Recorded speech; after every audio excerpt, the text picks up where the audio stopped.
The story opens with a reference to the spirit of healing, a mythical being known for its ability to connect with all things in the world and perform miracles. It is said to possess immense beauty and power, which is why humans revere it as a goddess. Someone reflects that, given such a legendary reputation, the spirit of healing must also be capable of curing his creature, Catless. It becomes clear that this creature is a dragon, gazing intently at a glowing circle that begins to form.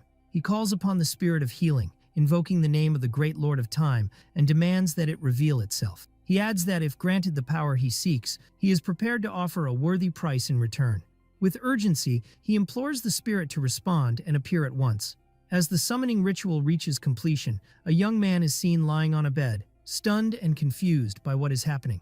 The man and the dragon exchange bewildered glances.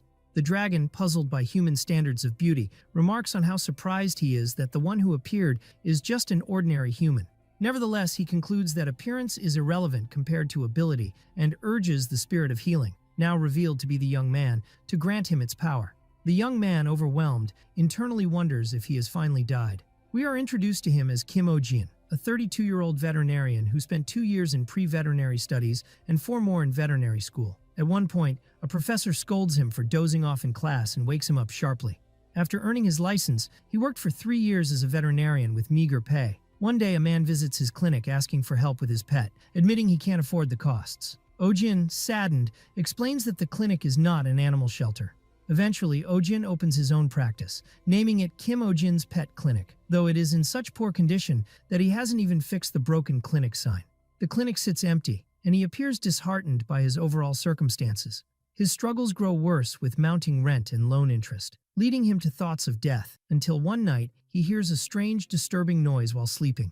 He then wakes up in a strange cave, face to face with a massive dragon, and instantly realizes he has been summoned to another world. He wonders whether he died of a heart attack in his sleep and is now in this surreal situation. The scene around him feels like a version of hell he had once imagined, a freezing cave filled with gold and jewels, a terrifying creature, and a summoning ritual that resembled black magic, all while still in debt. In confusion, Ohjin asks the dragon what is expected of him now, to which the dragon calmly replies that all he needs to do is heal his pet. Ohjin imagines the pet must be terrifying, perhaps like a 3-headed beast guarding the gates of hell. But the dragon gently asks Ohjin to treat his beloved child, and as the dragon moves, dust can be seen gathering on his scales. From beneath one of the dragon's wings, the pet finally appears. It is a small fruit bat named Catless, with a withdrawn personality. Ohjin stares at the bat in disbelief, wondering if it really is just a bat. The dragon then asks what Ohjin thinks, if the creature looks cute to him, while Ohjin remains visibly unsettled by the whole situation. He quickly notices that the bat looks extremely weak and drained of energy. Switching instinctively into veterinarian mode, Ohjin begins asking professional questions about the animal's name, how long it has been raised, and when the symptoms first started appearing. The dragon responds that the bat's name is Catless, and that he has been caring for it for about a week. He adds that raising bats has recently become quite trendy, and we see a gathering of dragons proudly showing off their pet bats. The dragons chat among themselves joyfully, expressing pride in their unusual pets. The dragon explains to Ohjin that he chose to raise a bat because it seemed popular and fun, and he happened to find this little one stuck near the entrance of a cave, so he decided to keep it. This deeply frustrates Ohjin, as he despises pet owners who adopt animals merely because they've become fashionable. Ohjin asked the dragon about the bat's condition, and the dragon explained that it had not been eating properly or consuming much at all. He added that he hunted fresh creatures daily and offered the bat their blood, yet the bat refused to go near it. The dragon had assumed that, like himself, the bat simply had refined tastes. Ohjin moved closer to the bat to examine it more thoroughly. He grew increasingly irritated by what he heard, recalling unpleasant memories of people who raised animals without knowing the first thing about them. The dragon then innocently asked whether the bat was suffering from a serious illness or merely needed higher quality blood. Ohjin snapped, clearly agitated, and explained that this was a fruit bat, a species that could never consume blood. The dragon was taken aback. He mentioned that other dragons had told him they fed blood to their bats, prompting Ohjin to erupt in frustration, emphasizing that there are various species of bats. The one in question was not a vampire bat, but one that feeds solely on fruit. Ohjin continued scolding the dragon, pointing out that he had unknowingly starved the creature due to his ignorance, and the dragon, embarrassed, admitted that this was his first time raising a bat. Ohjin then criticized the cave's extremely low temperature, stating that the bat was practically entering hibernation from the cold. The dragon replied that he was an ice dragon and unable to create a warmer environment. The constant reprimanding left the dragon mentally drained. He wondered if the legendary spirit of healing always possessed such intensity. Ohjin went on to denounce the idea of keeping animals simply because it had become trendy, questioning whether pets were now treated like accessories.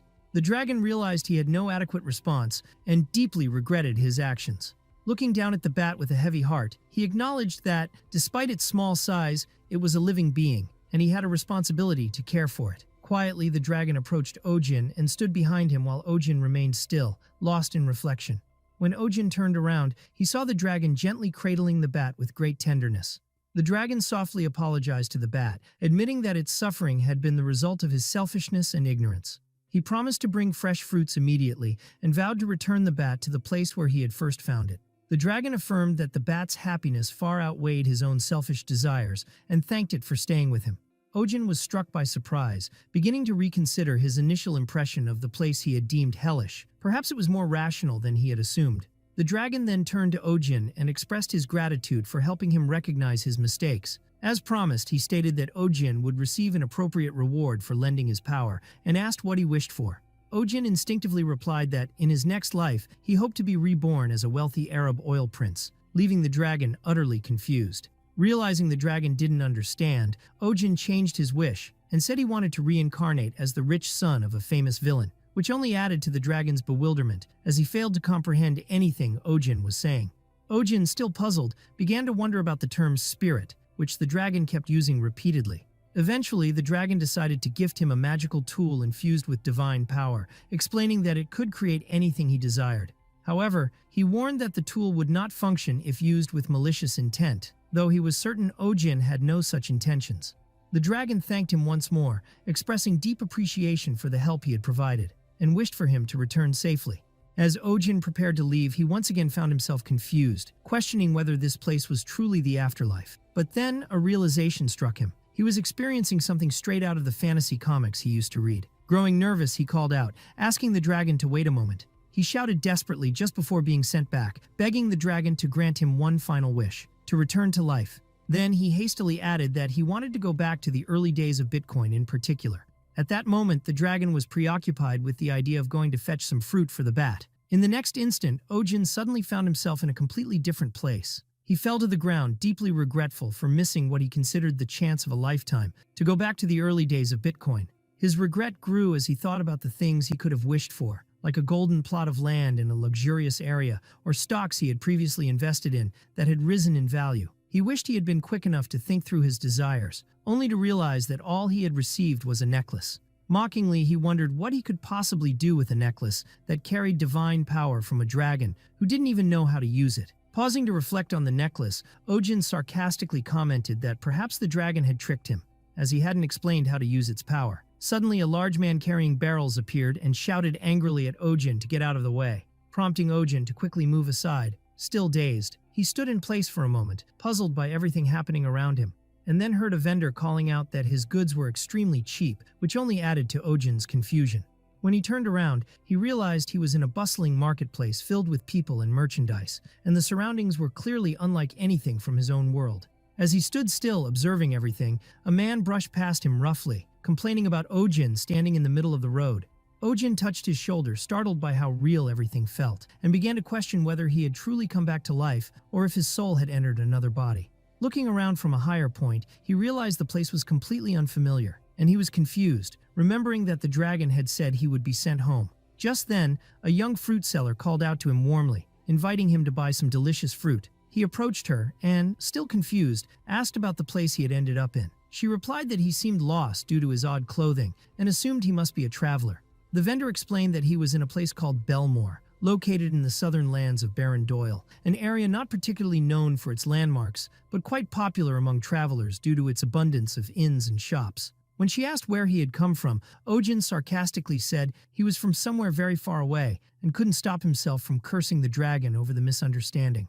The vendor smiled and joked that he must be from a very remote village. Suddenly, a loud commotion erupted when a nearby fruit crate fell over, followed by the appearance of a massive rabbit-like creature that began devouring carrots with intense hunger. Information about the creature identified it as a giant rabbit named Elizabeth, known for eating excessively when stressed. Panic spread quickly through the market as people reacted to the chaos caused by the enormous rabbit.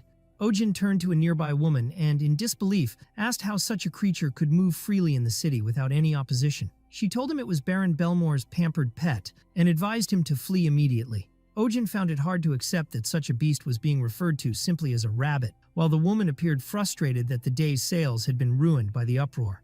His concern deepened when he heard a sharp scream in the distance and turned his head anxiously. A small girl was crying out in fear, calling for her mother, while the giant rabbit, Elizabeth, loomed threateningly behind her. The rabbit opened its massive mouth, attempting to swallow the terrified child. Ohjin stood frozen in shock, questioning how something like that could be considered a mere rabbit. He then dashed toward the girl, trying desperately to save her. His confusion only grew, as he had never heard of anyone dying from a rabbit bite before. At the last moment, he managed to grab the child and pull her away from the rabbit's gaping jaws.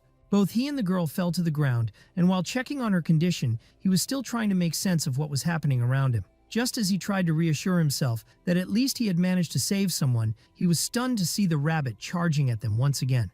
Ohjin slowly came to the sad realization that he might have doomed both himself and the little girl, and that they could very well die together at that moment. Then, pulling himself together, he told himself that it wasn't his fault, but rather the fault of the owner of the giant rabbit, who had irresponsibly let it roam freely. Suddenly, the necklace he carried began to glow and emit a strange energy. Amid his anger and muttering about the need to restrain such oversized animals, the necklace's power activated unexpectedly. The rabbit was completely caught off guard by the mysterious energy that suddenly bound it, with ropes of light appearing and wrapping tightly around its body, anchoring it in place. Ohjin stood there in shock, unable to believe what he had just witnessed, or rather, what he had just done. Everyone around him began staring in astonishment at the unfolding scene. Some onlookers started wondering whether this was magic and if Ohjin was a mage, given how easily he had managed to stop the giant rabbit. The children around him were especially awestruck, now convinced that Ohjin wasn't just an ordinary traveler but a sorcerer.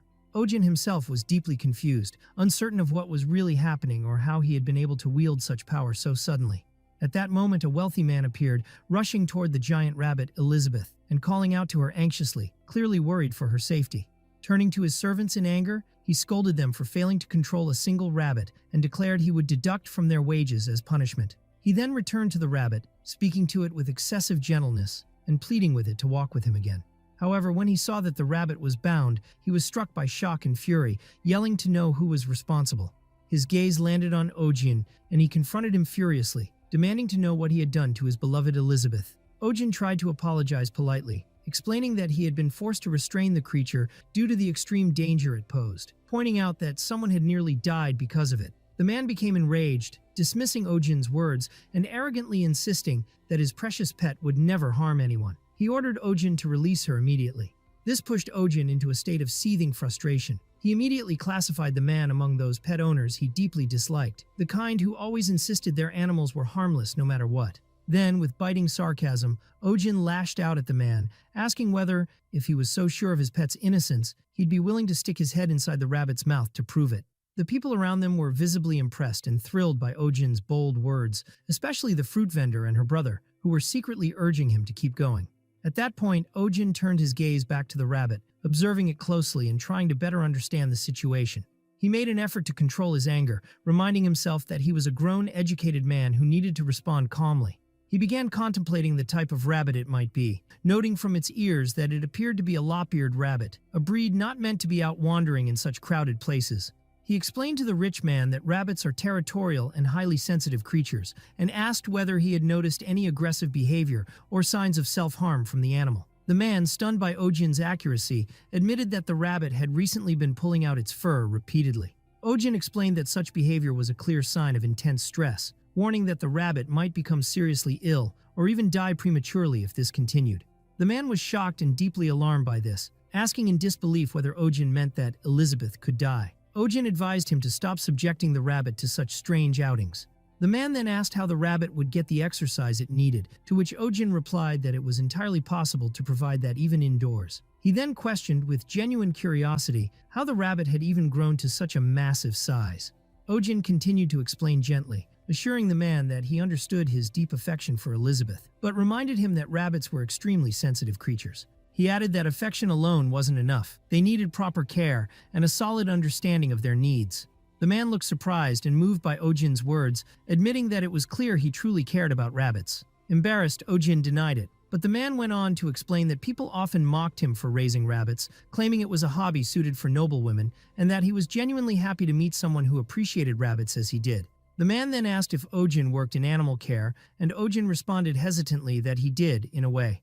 The man immediately ordered his servant to bring all his belongings quickly. The servant handed Ohjin a sum of money and politely asked him to accept it and to check on Elizabeth's health from time to time. The man then left with his giant rabbit and attendants, apologizing affectionately to Elizabeth and promising her rest and delicious food at home. Ohjin stood stunned, holding the money he had just received, realizing that this might not be the kind of place he'd visit often. In the next moment, people gathered around him excitedly, thanking him for finally putting an end to the giant rabbit's chaos. They rushed toward him, warmly welcoming and celebrating his actions, expressing their joy at his courage in confronting the arrogant baron. The fruit vendor approached him with a smile, thanking him and saying that, thanks to him, she could finally work in peace. She offered him a special discount on apples, but Ohjin replied awkwardly that he didn't have any money since he had just arrived in the area. She smiled and pointed to the money the baron had given him, remarking that money was the one thing the baron had in abundance. Ohjin opened the pouch in surprise to find it filled with gleaming gold coins. He bit into one to check its authenticity, and the vendor laughed, assuring him that those were indeed the standard gold coins used here. A rush of excitement stirred in Ohjin as he began thinking that if he could return to his own world with such valuable coins, universally valuable across worlds, he'd be in a remarkable position. His eyes sparkled at the sight of the gold, and he started wondering about real estate prices in the area. It suddenly struck him that this opportunity might be far better than Bitcoin, and he decided to open a second branch of his veterinary clinic in this new world. He also planned to use the profits he'd earned here to pay off the debts of his original clinic. Sometime later, Ohjin was seen sitting on a chair in what looked like an official setting, thanking a group of people for attending. The attendees appeared tense and uncertain about what was to come, while Ohjin explained that he hoped to select one of them for a certain task. Leaning forward slightly, he announced the beginning of the event, emphasizing that what was about to happen was a matter of life or death, an interview to choose staff for his animal clinic. Earlier, the baron had approached Ohjin and asked if he planned to settle down in the area. Generously, he offered him a house, money, or even land to help him get started. Thanks to the baron's generous support, the second branch of Kim Ohjin's animal clinic opened smoothly without any difficulties. Ohjin came to realize that the most important thing in life was to have strong, beneficial relationships, to the point that he found himself silently expressing sincere gratitude. "I love you." Upon learning of Ohjin's intention to settle in the area, the baron personally prepared an entire shop for him, stocked with all kinds of rabbit care supplies. While cleaning and organizing the place, Ohjin expressed mild surprise at the sheer number of grooming tools for rabbits, but quickly dismissed the thought, since it had all been provided to him for free. As he continued tidying up his new shop, Ohjin began to reflect on what remained ahead, successfully running the clinic and earning profits. However, a sense of unease crept over him due to how little he actually knew about this new world, especially concerning the dragon who had brought him here. He wondered whether he would need to find the dragon in order to return to his original world. With that in mind, he decided to search for a new employee who might be able to provide him with essential information. He hung up a job posting outlining the qualifications required to work at his clinic. Soon, the personal interviews for applicants at Kim Ohjin's animal clinic began. Seated before them, Ohjin asked the candidates to introduce themselves in order from the right. The first applicant introduced himself as Thomas, the second son of a prestigious family, claiming to be well-mannered, respectful, and physically strong. But to Ohjin, he came across as dull and lacking personality, prompting him to give Thomas an average score. Ohjin noted on the evaluation sheet that this type of person lacked individuality, and that he preferred candidates with more distinct character. The second candidate, named Philip, said his family had been working with animals for generations, which piqued Ohjin's curiosity, leading him to ask what kind of work that involved. Philip calmly smiled and explained that his family owned a butcher shop, and that he had been working with animals since childhood, mastering the art of using knives. This response deeply unsettled Ohjin. He sarcastically jotted down a note on the evaluation form recommending that the police be contacted, as he was highly disturbed by such a background. Then came the third candidate, whose appearance was so intimidating that Ohjin couldn't help but wonder whether the man had ever dismembered someone. Still, he decided not to jump to conclusions based solely on looks, and politely asked what had motivated him to apply and whether he felt nervous. But the man suddenly erupted with intense enthusiasm, declaring that he had been searching for Ohjin for a long time and begged him almost manically to let him become his shoe. After that incident, Ohjin resolved to rely on appearances when judging people from now on. The third candidate began approaching Ohjin in a strange and threatening manner, repeatedly chanting the word magic, which caused Ohjin to feel deeply anxious and fearful. Meanwhile, the fourth candidate, a woman, sat silently observing the situation. She calmly asked when her turn would come, even as the third man closed in menacingly. Ohjin cried out to her in desperation, shocked that she would ask such a question so calmly while he was under attack. At that point, the woman wondered aloud whether she should step in and handle the situation herself. She quickly sprang into action, striking the third man with incredible force and saving Ohjin from the dangerous encounter, knocking the man to the ground. The third applicant collapsed unconscious after the powerful blow, and calm was restored to the room. With composure, the fourth candidate introduced herself as Selena. She continued speaking with confidence, explaining that she was a traveling animal expert skilled in first aid treatment. Ohjin looked at her with admiration and full confidence, and without hesitation, declared her hired with a perfect score. He shook Selena's hand formally, officially welcoming her to the clinic as a technical specialist. Later, Ohjin sat in his new clinic, enjoying the warmth of the sunlight as he took in the place he had just opened. However, the comfort didn't last long. He began to feel uneasy when he noticed that Selena had not arrived for work on time. Sitting in thought, Ohjin admitted to himself that perhaps he had been too hasty in hiring Selena the day before and started thinking about a suitable spot to hang a new job posting.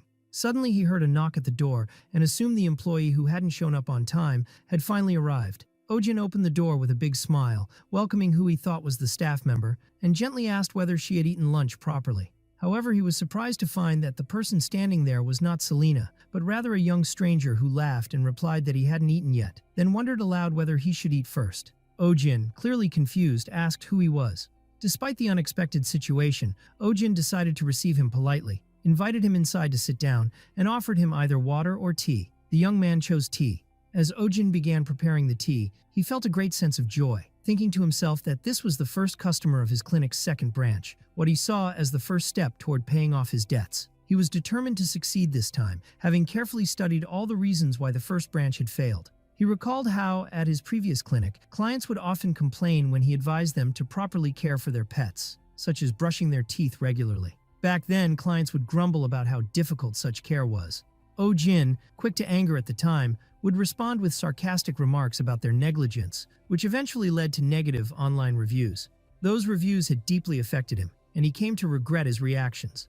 Reflecting on that, Ohjin resolved to keep his temper under control this time and focus on offering excellent service. He then asked the young man about the pet he had brought for treatment. The young man pulled his pet from his pocket, a small red creature named Bojack, which he described as a cute little lizard. Ohjin examined the creature closely and felt relieved that it was just a normal lizard, after having feared that all animals in this world would be bizarre, like the giant rabbit. Still, he was puzzled to see the lizard in the young man's pocket instead of in a proper cage, and carefully asked whether it was in his pocket because it had destroyed its cage. The young man replied enthusiastically that it looked cuter that way, and that carrying it in his pocket made it even more lovable. Ohjin grew extremely frustrated by the young man's careless behavior and nearly lost his temper again, but managed to restrain himself with difficulty. Trying to calm down, he asked the young man in a composed tone why he had brought the lizard to the clinic, and whether it was sick. The young man explained that Bojack wasn't exactly ill, but was very weak and sensitive to the cold. Ohjin responded calmly, noting that such sensitivity was typical for lizards. The young man went on to say, with some concern, that the lizard's tail had fallen off the moment he grabbed it. Ohjin, clearly uneasy, replied that this was normal for lizards and advised him not to hold it by the tail again. The young man kept smiling as he asked Ohjin to simply make the lizard healthier. At that moment, Ohjin recalled the ice dragon who had once come to him with a similar complaint about his pet, and realized once again that the problem always lay with the owners, not the animals themselves. Nevertheless, Ohjin decided to run a quick checkup on the lizard, as he didn't trust its owner, and asked the young man to hand it over. As Ohjin began examining the lizard's skin, he was puzzled by its condition. He eventually diagnosed it with a condition known as disectitis, which refers to improper skin shedding. The young man appeared surprised by this strange diagnosis. He warned Ohjin that Bojack was a bit aggressive since it had lived in the streets, and told him to be cautious while handling it. Suddenly, the lizard's appearance changed drastically. Its eyes ignited with blazing fire, shocking and frightening Ohjin. In the next instant, the lizard launched a massive fireball straight at Ohjin, leaving him utterly stunned.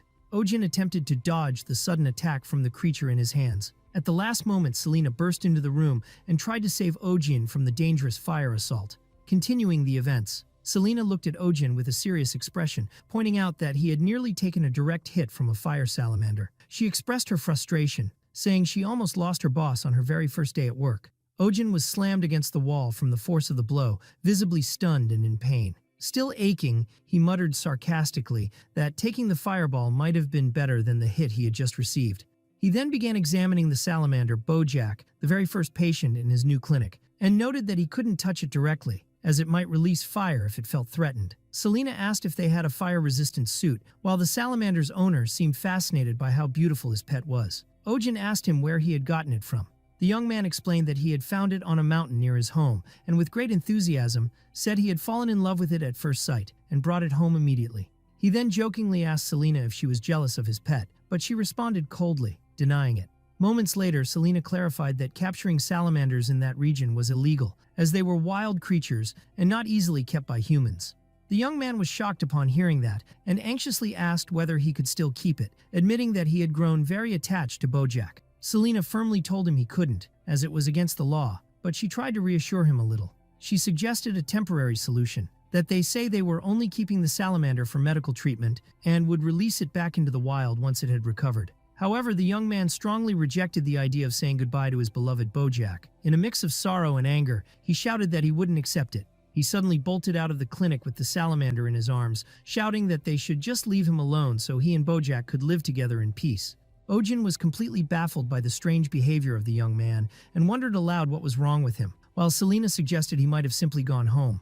But Ohjin burst out at her in frustration, asking how she could just stand there and watch everything unfold without doing anything to stop him, especially when treatment hadn't even begun yet. He then sternly ordered her to go after him at once. Selena, clearly nervous, agreed immediately, while the question remained, would Ohjin succeed in his very first treatment? Meanwhile, life in town had become noticeably calmer and more pleasant, especially now that the Baron's giant rabbit was no longer around. A fruit vendor remarked with a smile that life was indeed better, so long as the giant rabbit was too busy playing with the Baron to cause any more trouble. But soon, a bizarre scene unfolded before the vendor's eyes, the young man sprinting down the street with Selena and Ohjin chasing closely behind.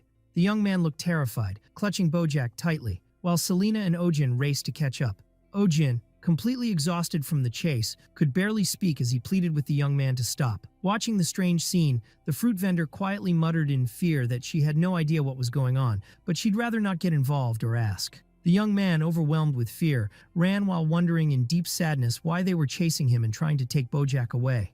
As he ran, he began to cry, holding Bojack tightly and promising that he would never let anyone separate them.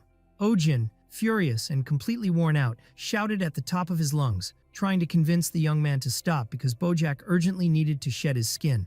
Eventually, Ohjin came to a stop, leaning against a wall, panting heavily, with Selena standing next to him. She commented sarcastically that he really needed to exercise a bit more. Then, shifting to a serious tone, she asked if Bojack truly hadn't shed his skin, as he claimed. Ohjin, still catching his breath, confirmed it was true, explaining that 2 or 3 layers of skin had built up and needed to be removed immediately. Selena became visibly worried upon hearing this, and firmly stated that they needed to act fast, prompting Ohjin to question why she was suddenly so alarmed. She began to explain the severity of the situation, saying that when a salamander fails to shed its skin, fire builds up inside its body. Once that fire reaches a critical level, and the salamander can no longer endure it, the result would be a dangerous explosion. Meanwhile, the young man was still running, clutching Bojack tightly, his face filled with fear, while Selena continued explaining that such an explosion could result in a devastating catastrophe. Ohjin agreed with her, clearly expressing his concern that the salamander's explosion wouldn't just harm its owner, it could destroy the entire area.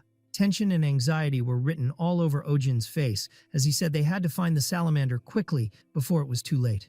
At that moment, the young man reached his home and locked the door behind him, feeling a bit reassured, thinking that he was finally safe and no one would catch up with him. He spoke to Bojack with relief, telling him they were now safe, and once again promised that no one would ever separate them.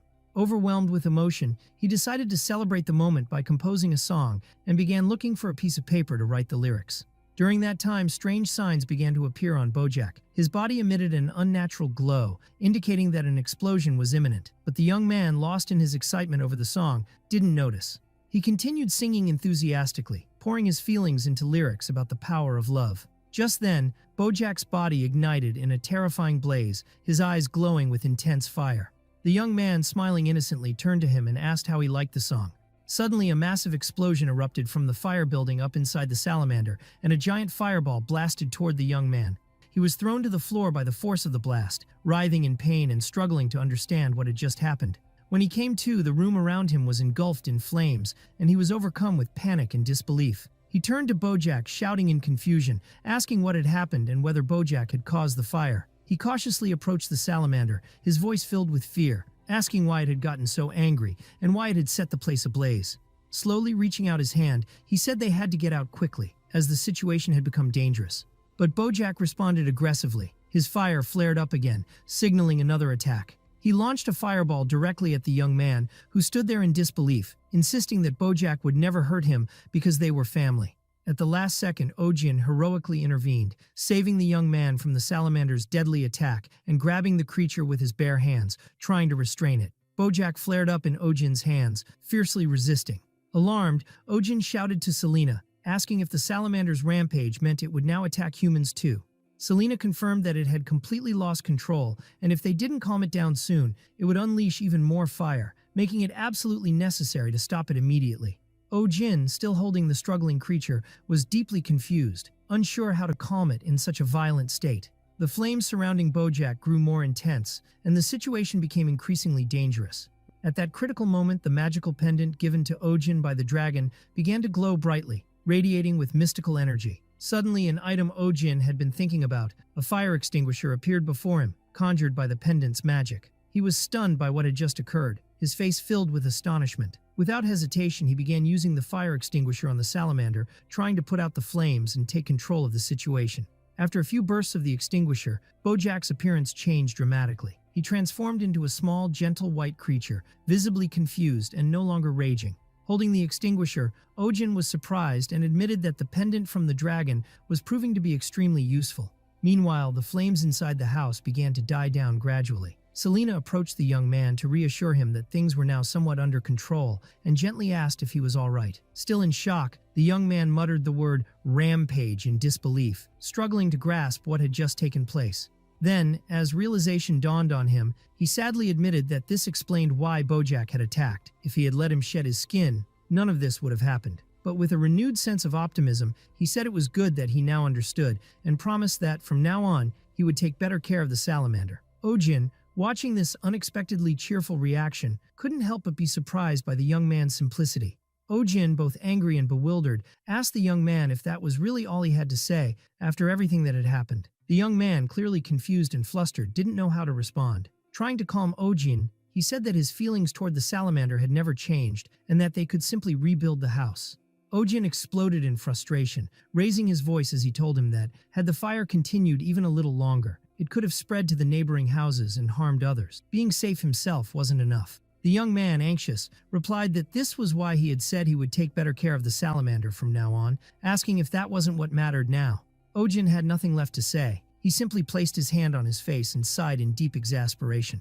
Then he began explaining calmly that wild animals shouldn't be raised recklessly, as they have their own environments and natural habitats. Selena added that bringing animals home just because they're cute, without understanding their nature or needs, was a mistake, and asked if he really considered that to be love. Ohjin then asked whether the young man was confident he could control the salamander if it ever lost control again. The young man, saddened and hesitant, admitted that he couldn't. Ohjin gently but firmly explained that love and affection alone were not enough to properly care for an animal. A heavy silence fell over them as the three stood still, each lost in thought. Later, Ohjin and Selena brought the salamander back to the forest to return it to its natural environment. Ohjin remarked that Bojack looked healthier now after shedding his skin, and Selena agreed, adding that he looked good too. At that moment, the salamander revealed its true form, larger and more powerful now that it had cast off its old skin, leaving both Ohjin and Selena astonished. Ohjin, staring in disbelief, wondered how such a large body had fit inside the small skin. Selena replied calmly that this was the mystery of nature. The young man gazed at the salamander with sorrow, thinking that now it had grown so big, it wouldn't need his help anymore. Deeply moved, he reflected that Bojack was returning to the vast embrace of nature. Smiling through tears, he told the salamander that he wished him happiness, and that he was letting him go because he loved him. He then broke down, crying loudly as he told the salamander to eat well, sleep well, and remember him from time to time. He He promised to come every day to leave him food, but Ohjin advised against it, warning that such behavior would erase the salamander's natural instincts. As the young man continued to cry, the salamander darted into the forest, while the young man whispered to himself that he would always be with him in spirit. He wept loudly as he watched Bojack run swiftly toward his freedom. Selena gently comforted the young man, explaining that salamanders didn't understand the idea of having an owner, and that he shouldn't be sad about the abrupt farewell. Then, perhaps a bit coldly, she added that the salamander had likely seen him only as someone who brought it food. This only deepened the young man's despair, and he questioned whether that was truly what Selena called comfort. The three of them sat in the forest, the young man still crying bitterly. Ohjin joked that maybe the salamander had thought of him as someone who cleaned up after him too. Just then, the salamander appeared atop a rock, gathering its energy to form a massive fireball.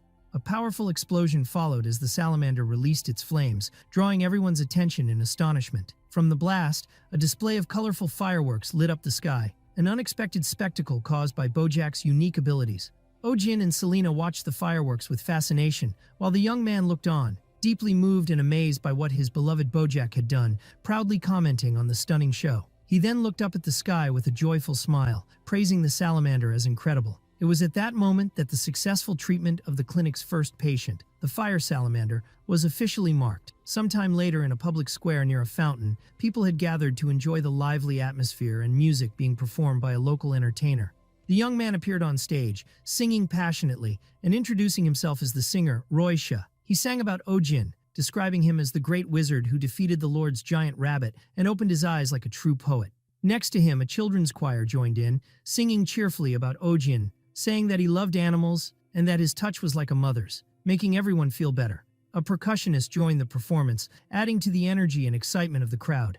At that moment, some people in the audience made sarcastic remarks about the singer, and Selena, puzzled, questioned whether he was truly the talented artist everyone claimed him to be. While Ohjin stood among the spectators, bewildered by the strange song, those around him began excitedly asking about the identity of the wizard being praised in the lyrics. It suddenly hit Ohjin that the song had brought him a great deal of fame, and now many people wanted to visit his clinic after hearing it. Days later, crowds gathered in front of Kim Ohjin's animal clinic, banging on the door and shouting to know when it would open, demanding treatment from him. Inside, Ohjin sat overwhelmed, clutching his head from the stress and headaches caused by the non-stop wave of clients. Selena stood nearby, asking if she could resign due to sheer exhaustion, though she also admitted the clinic was experiencing unprecedented success. In the days that followed, the steady flow of patients didn't stop. Ohjin began to feel severely worn out from the constant work, and his demeanor became intimidating during consultations due to the pressure. With a tired smile, he politely told a client to return next week for a follow-up, while internally lamenting that he might be dead from exhaustion before then. Selena laughed and told him to make as much money as he could now, to which Ohjin, drained, replied that he also needed to survive as long as possible, and then asked her to bring in the next patient. 2 months after the clinic's opening, thanks to the viral song, it remained packed with clients, much to Ohjin's amazement. Despite the difficulties of the early days, the profits had been excellent, bringing great joy to both Ohjin and Selena. At that moment, a new visitor entered and politely asked if the clinic was still open. Though exhausted, Ohjin welcomed him in with a smile, calling it financial healing. During this time, Ohjin had come to notice that this world wasn't all that different from his own when it came to raising animals. Outside, people casually discussed their pets' health, just like they would have back in his original world. The townsfolk raised cats and dogs and cared deeply for their well-being, mirroring the behavior he was used to. However, despite the similarities, Ohjin found the species here to be slightly different, and this subtle difference added to his fatigue. While he was lying down, completely drained, Selena told him that the next patient would be the last one, which brought him some relief. He asked about the type of animal awaiting treatment, and Selena replied that its name was Shaman, a breed of hunting dog that had recently become popular as a trendy pet. Ohjin expressed his disapproval of people adopting animals just for fashion trends, wishing those kinds of owners would simply disappear. Selena warned Ohjin that this breed was known for being extremely aggressive toward anyone who wasn't its owner, and that its claws and fangs were sharp enough to pierce the hide of a wild boar with ease. Despite the intimidating description, Ohjin greeted the pet owner kindly as he entered the room. When the cage was opened, a small, adorable white puppy emerged, shaking violently and clearly terrified, despite the breed's reputation for aggression. Selena then casually mentioned that she had forgotten to say the dog was only 3 months old, which took Ohjin by surprise. The owner nervously asked if the dog might be injured, since it had been limping since the previous day, while Ohjin silently wondered where the little dog's legs even were. He began examining the puppy carefully to determine the cause of the limp. Thinking to himself that a 3-month-old's joints should be in good shape, he soon noticed something odd. He found a small thorn lodged in the dog's paw, and the puppy let out a soft whimper of pain. Gently removing the thorn, Ohjin reassured the owner that it had just been a minor issue and that the dog would be perfectly fine now. Ohjin carefully disinfected the injured area, while the puppy looked content and relaxed after the thorn was removed. Watching the little dog play on the table like a ball of fluff filled Ohjin with joy. He smiled, satisfied, while Selena silently observed him.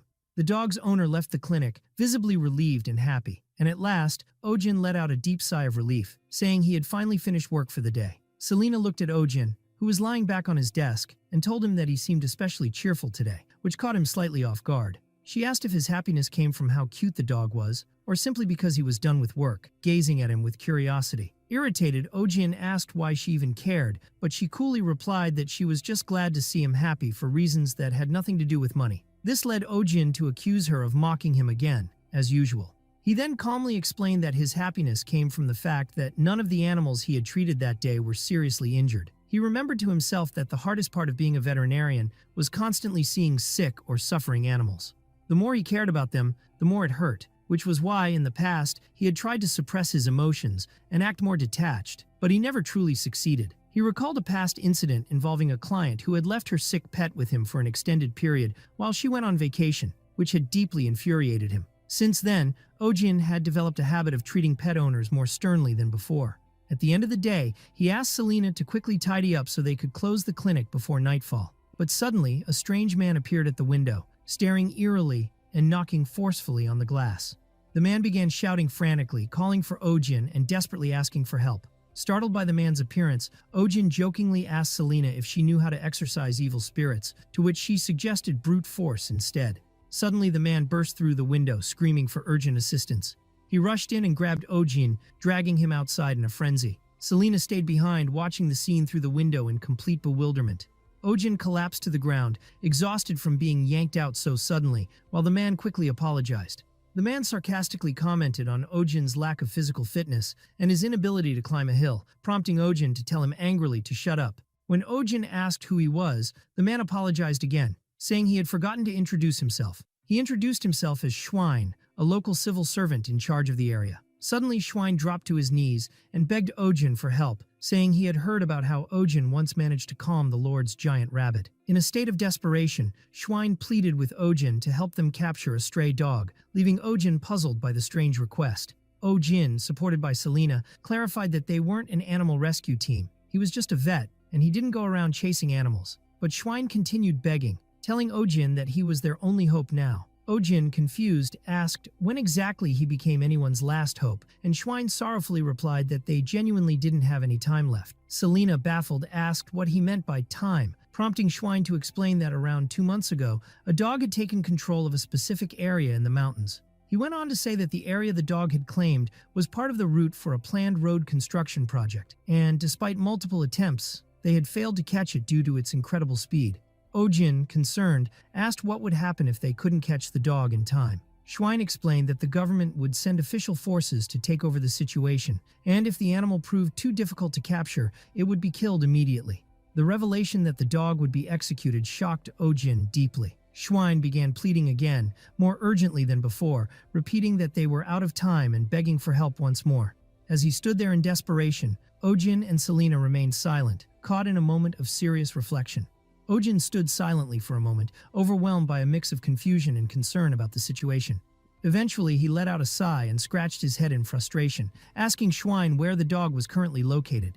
Ohjin clarified again that he was a veterinarian, not someone who had ever captured animals before, but admitted that he at least needed to take a look at the dog in order to form a suitable plan. Schwein was overjoyed to hear this and eagerly informed him that the dog was nearby, just a little higher up the slope. Still, Ohjin emphasized that he hadn't officially agreed to help yet. He was just going to assess the situation first. Selena, however, thought to herself that it was already obvious Ohjin had made up his mind to help. When they reached the location, Schwein pointed out the exact spot, explaining that the dog never left that area. Ohjin and Selena exchanged uneasy glances as they spotted the dog in the distance. The dog appeared extremely intimidating, baring its teeth and growling aggressively. Ohjin turned to Selena and, with concern, asked if this was the same shaman breed she had mentioned earlier. Selena confirmed it was. The dog stood before them in a pitiful state, covered in dirt, visibly exhausted and furious. Selena looked at Ohjin and once again explained that many people had recently started adopting this breed just because it was trendy. She added with a detached tone that many owners abandoned them just as quickly as they acquired them, leaving these animals homeless and angry. The dog remained in a defensive stance, clearly ready to attack, which heightened Ohjin's anxiety. Looking at the dog with sorrow, he thought to himself that it was obvious the animal hadn't eaten properly for the past 2 months, given its thin, worn-out condition. Suddenly, a strange sound echoed from a distance, catching everyone's attention as they turned to locate the source. Ohjin noticed slow, deliberate footsteps approaching, and he began to wonder if there was another creature nearby besides the dog. At that moment, the dog became even more aggressive and let out a loud, fierce bark. Without warning, it charged at Ohjin with incredible speed, attacking him violently and catching him off guard. Selena quickly grabbed Ohjin and pulled him away from the dog's charge, shouting that what he had just done was extremely dangerous. As they ran, Selena explained that the worst thing one could do when facing an aggressive dog was to flee and turn their back on it. Ohjin shouted back sarcastically, asking if she meant he should have just stood there and let the dog maul him to death. But Selena quickly responded that running only excites the dog more, and that they needed to find a way to distract it fast. Unexpectedly, the dog stopped chasing them, which surprised everyone and left them confused by its sudden change in behavior. Selena, puzzled, asked why the dog had halted, especially since it was supposed to be one of the aggressive hunting breeds. Schwein confirmed that it indeed was. Ohjin, bewildered, questioned why the dog had retreated when it had been so close and so clearly enraged. The dog slowly and tiredly walked back toward a nearby dark cave, its body visibly drained. Ohjin noted that it had returned to the exact spot it had started from, which piqued his curiosity even more. Selena calmly commented that canine behavior was often difficult to interpret, while Schwein noted that the dog had always chased people like this. He added that these repeated incidents were the reason villagers had filed constant complaints about the animal. Ohjin kept staring, deeply contemplative, without saying a word. After a moment, he asked Schwein what kind of complaints the villagers had made exactly. Schwein explained that they were mainly about an aggressive dog barking in the mountains, which people believed posed a threat, leading them to demand its removal. Ohjin then seriously asked if anyone had actually been injured by the dog, and Schwein hesitated before answering.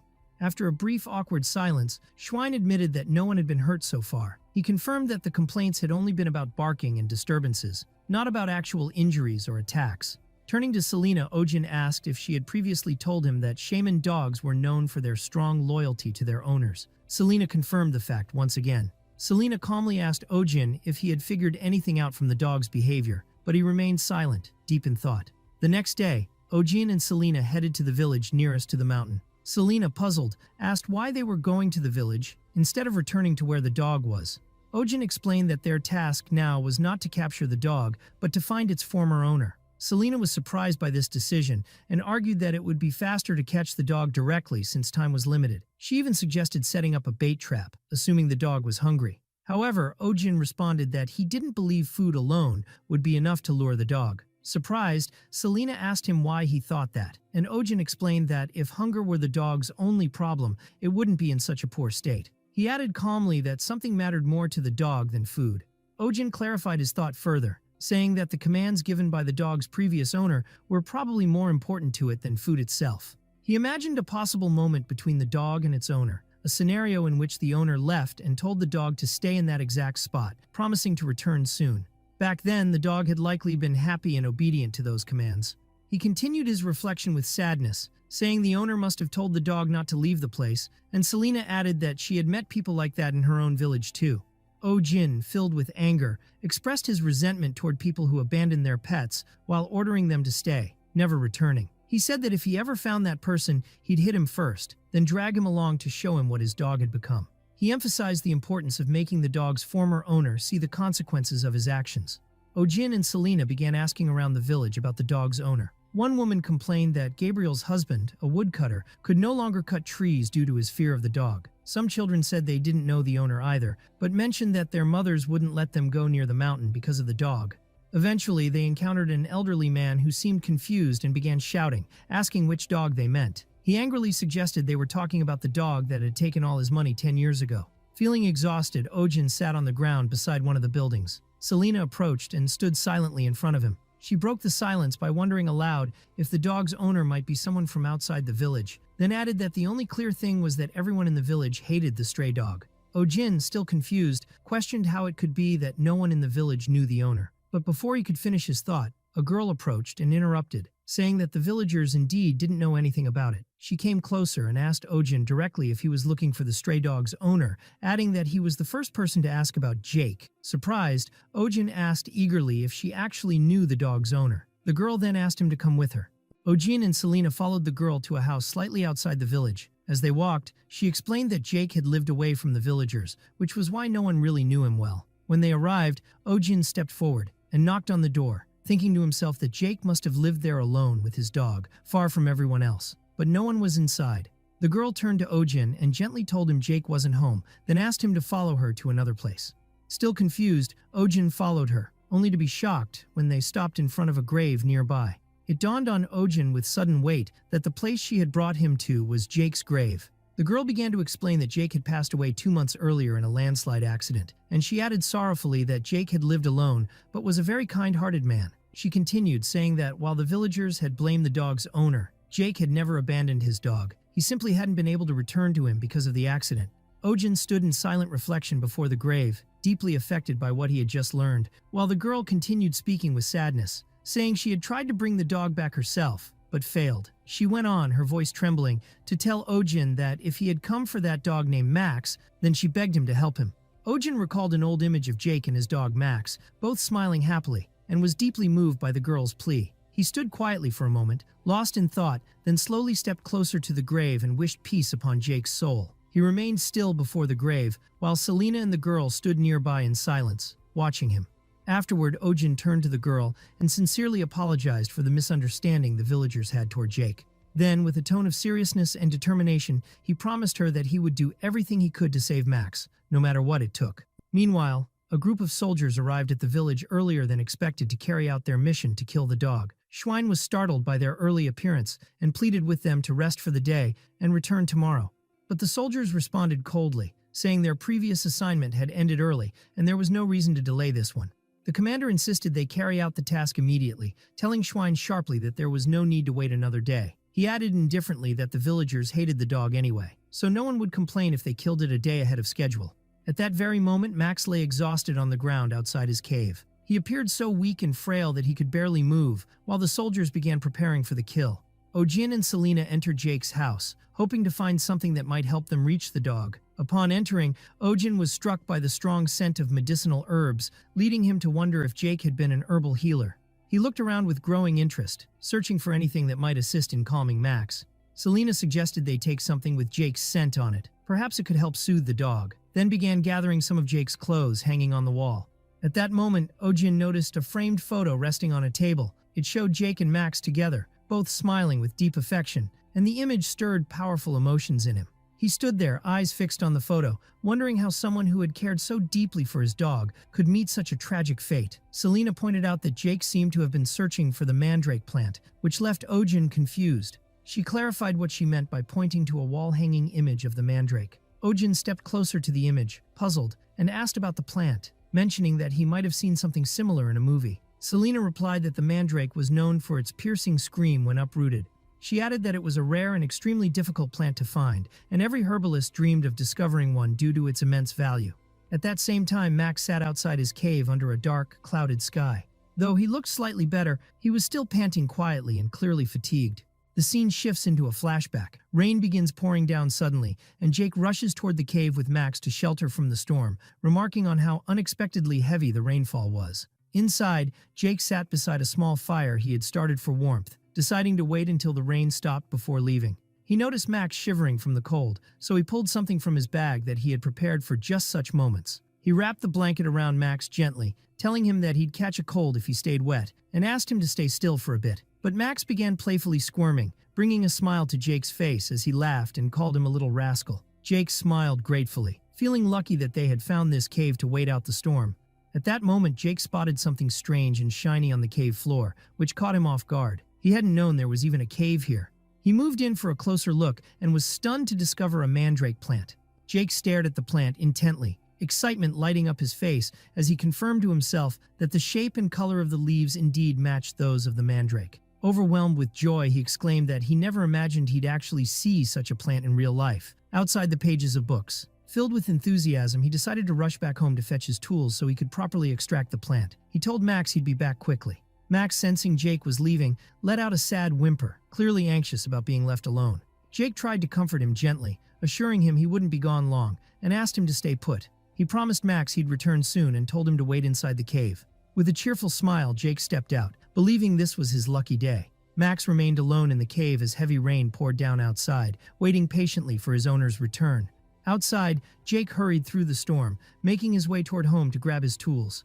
The rainfall grew heavier as Jake pushed forward, determined. Suddenly he heard a terrifying rumble, the sound of earth shifting, which made him freeze and look around in fear. Panic overtook his face as he realized the danger unfolding around him. A landslide, triggered by the relentless rain, crashed down suddenly, burying everything in its path, and it was this disaster that claimed Jake's life. Time passed, the fire in the cave went out, and Max remained seated inside, unaware of what had happened to his beloved owner. He continued to wait alone, sorrow written all over him, while outside the skies cleared and a rainbow appeared on the horizon. A week later, some hikers passed by the cave and were startled to see a dog sitting alone inside, still waiting. As they approached, they clearly saw how thin and abandoned the dog looked. Feeling sorry for him, one of them suggested they give him something to eat. But when one of the men moved toward Max with food, the dog suddenly became aggressively defensive. He bared his teeth and growled menacingly. Startled, the two men recoiled in fear. One wondered aloud why the dog reacted so violently, while the other warned they should leave the area immediately. They quickly left, muttering in fear and frustration that the dog's aggression made it obvious why his owner had abandoned him. Max, now alone again, returned to the same spot inside the cave, continuing to wait faithfully for Jake's return. Back in the present, Max suddenly raised his head upon hearing footsteps approaching in the night. A group of people with rifles was heading toward the cave. Schwein nervously suggested that it was late, and there was no rush. They should rest instead. But the soldiers continued moving forward, and soon reached Max's location. The dog was clearly agitated and braced himself defensively. One soldier asked his companion if they had enough tranquilizer darts, and the other replied confidently that they had brought enough. After all, they knew they were dealing with a dangerous shaman breed. Schwein approached them in a panic, begging them to give him just one more hour because he had hired someone to help save the dog. He tried to convince the commander, telling him the dog had a story and had never harmed anyone before. But the commander coldly replied that they weren't there to listen to sad stories about a dog. He added that regardless of how touching the story might be, their job was to protect the citizens. And with that, he raised his weapon and aimed it at Max. Max, confused and scared, panted anxiously as the soldier prepared to shoot. But at the last second, a hand grabbed the rifle and stopped him. It was Ohjin, hooded and calm, telling the commander that he was being far too hasty. Ohjin explained firmly that the dog could still be saved and asked them to wait a little longer. He looked at Max with compassion and called him gently by name, Max. Raising his hand slowly, Ohjin smiled warmly and told him that he had waited a long time. Max's tail began to move slowly, then started wagging faster and faster as joy overwhelmed him. He barked excitedly, his face glowing with happiness upon seeing Ohjin. The dog ran toward him, barking cheerfully with all his energy. Ohjin knelt and embraced Max gently, whispering with quiet sorrow that he was deeply sorry, for he wasn't the one Max had been waiting for all this time. On a moonlit night, a small deer appeared, running frantically through the forest, panting from exhaustion. The deer kept running, gasping from extreme fatigue and stress, as if trying to escape from something chasing it. Suddenly, a large yellow eye appeared in the darkness, watching the deer with anticipation. A loud scream echoed, and a large number of birds flew into the sky in terror. The next morning, Ohjin heard a woman screaming inside his clinic, calling for help. "Doctor, help me! My child can't move!" Ohjin was shocked and bewildered when he saw the sick animal, exclaiming in disbelief, "This is unbelievable." The animal was a creature resembling a hamster named Bing Bing, and Ohjin saw that it was so overweight it couldn't move. Bing Bing's owner began to cry, claiming that Bing Bing had become very weak recently and was barely eating just 5 meals a day. Ohjin replied seriously that Bing Bing could become seriously ill if he didn't lose the excess weight. After that client, Schwein suddenly entered the clinic with a smile and asked Ohjin if he was all right. It turned out that Max the dog had come down from the mountain into the village, but he had spent a long time unable to understand that his owner had died, still sitting beside the grave. Thanks to Schwein's continued care, Max was finally able to open up to him and accept him as a new friend.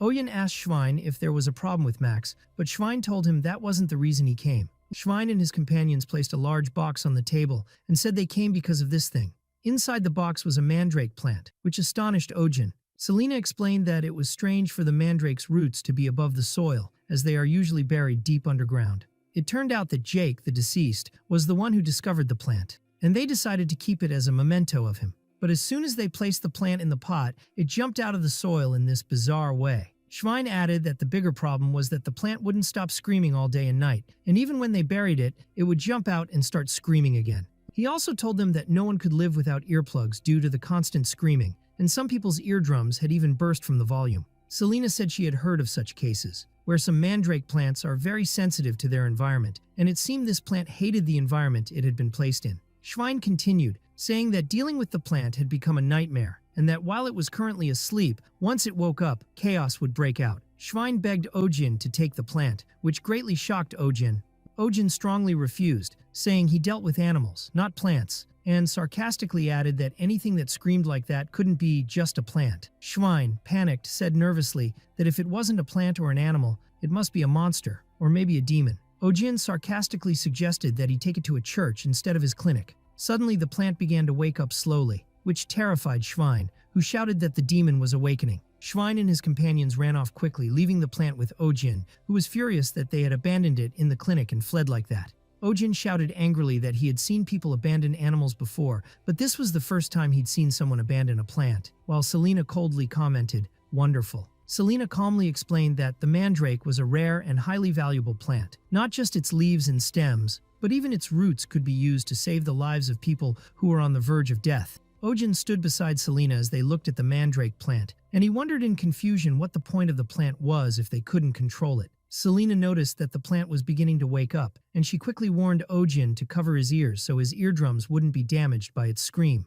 The plant began slowly opening its eyes, taking a deep breath in preparation to scream, which made Ohjin anxious. Ohjin tightly covered his ears, wishing he had his noise-canceling headphones, which he was still paying off from his previous world. But when Ohjin looked at the plant, he was surprised to find it looking extremely gentle, gazing at him with a warm, admiring expression. Selena asked in surprise what was going on, then told Ohjin that the plant seemed to like him a lot. She paused to think, then asked Ohjin to take out the pendant he had received before, as a certain idea came to her mind. When Ohjin pulled out the pendant, the plant became very excited and began screaming joyfully in a very sweet way. Ohjin was shocked to see the plant dancing with extreme happiness, bewildered by its strange behavior. He recalled the dancing sunflower toy at his friend's house and felt that the sight in front of him was oddly disturbing. Selena silently watched the scene without commenting on the plant's strange behavior. Selena suggested that Ohjin keep the plant in his room, but Ohjin objected in surprise, saying he had never raised a plant before. Night fell, and the house was quiet, and everything seemed to be in order.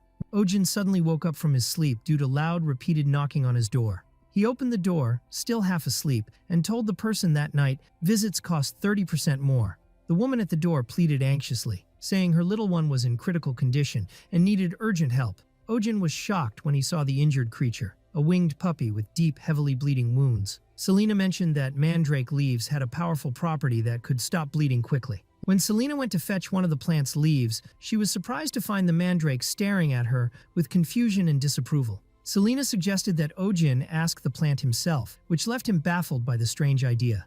Ohjin felt nervous and hesitant as he tried to speak to the plant, urgently asking for a single leaf. The plant kindly agreed and seemed extremely shy as it handed Ohjin one of its leaves. The plant began singing gently and happily while giving the leaf, which only added to Ohjin's confusion and amazement. The bleeding stopped immediately after using the leaf, leaving Ohjin astonished by its powerful effect.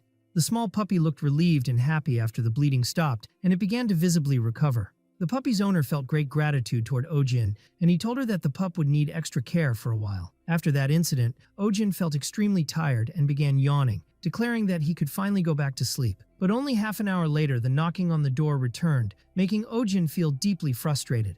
Another woman was at the door, crying out for help because her little one was dying. When Ohjin saw the injured animal, he and Selena realized it was a young deer, and the wound was almost identical to that of the previous puppy, indicating that the same monster had attacked it. Ohjin carefully examined the young deer's wounds and realized that these injuries weren't the result of a typical hunting attack. He said with concern that the wounds looked as if the attacker had been toying with the animals, torturing them for fun.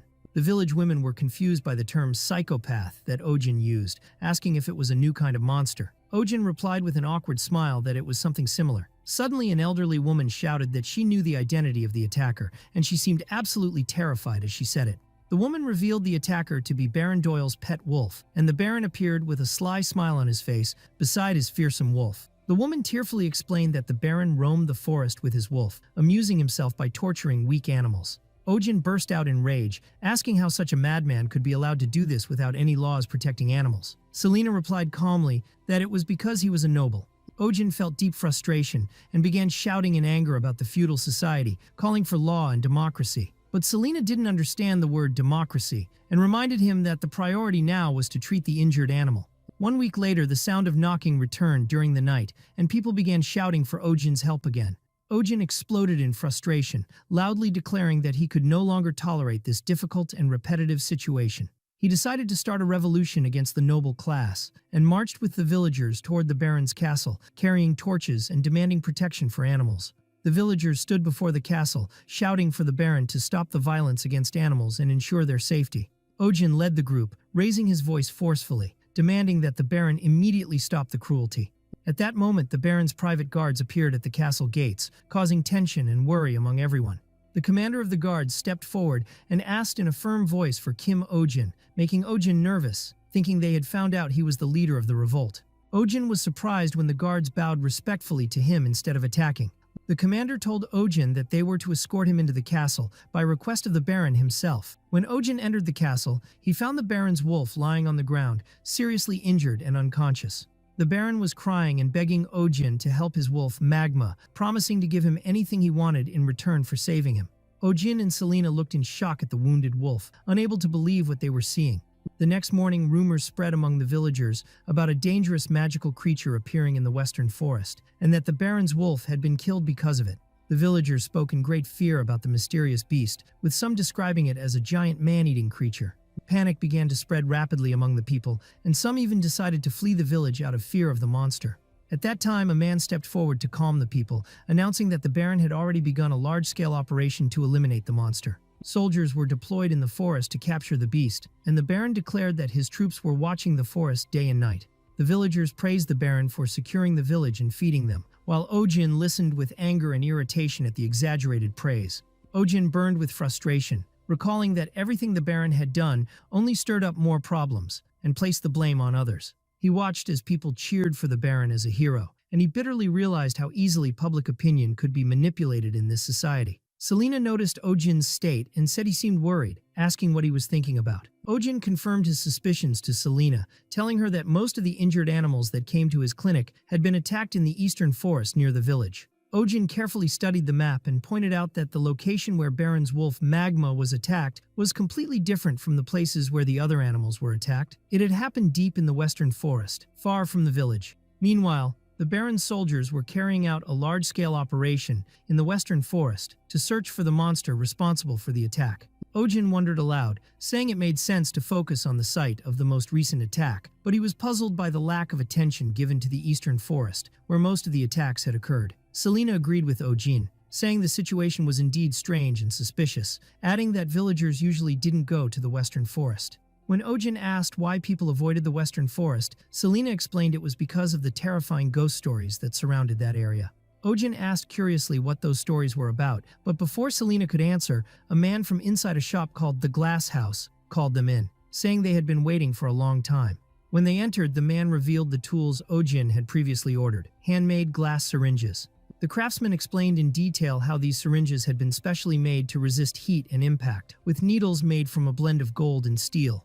Ohjin was thrilled and deeply impressed by the tools, expressing his amazement at their precision and high quality. The craftsman apologized, saying he wouldn't be able to make them again due to the difficulty of production, but Ohjin quickly convinced him with a generous financial offer, which the craftsman eagerly accepted.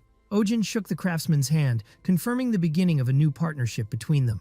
Among the items that also arrived for Ohjin were a bottle of nutritional solution, a measuring device, and a medical animal cage made of birchwood.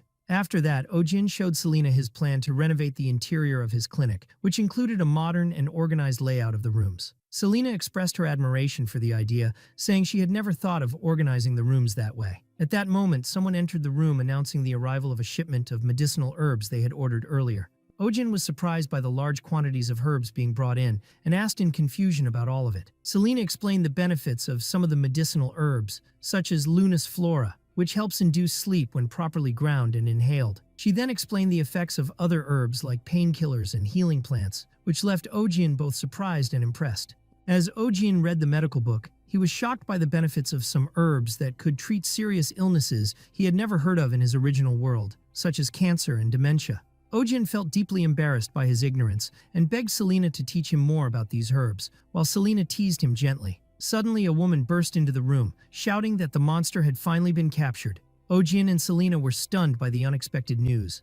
Meanwhile, in the forest, soldiers led by the Baron advanced with torches, as terrifying sounds from the monster echoed through the area. Ohjin appeared very surprised and tense because of the loud, frightening sound coming from the forest. The monster's roar was so loud and terrifying that Ohjin compared it to the cry of a massive dragon.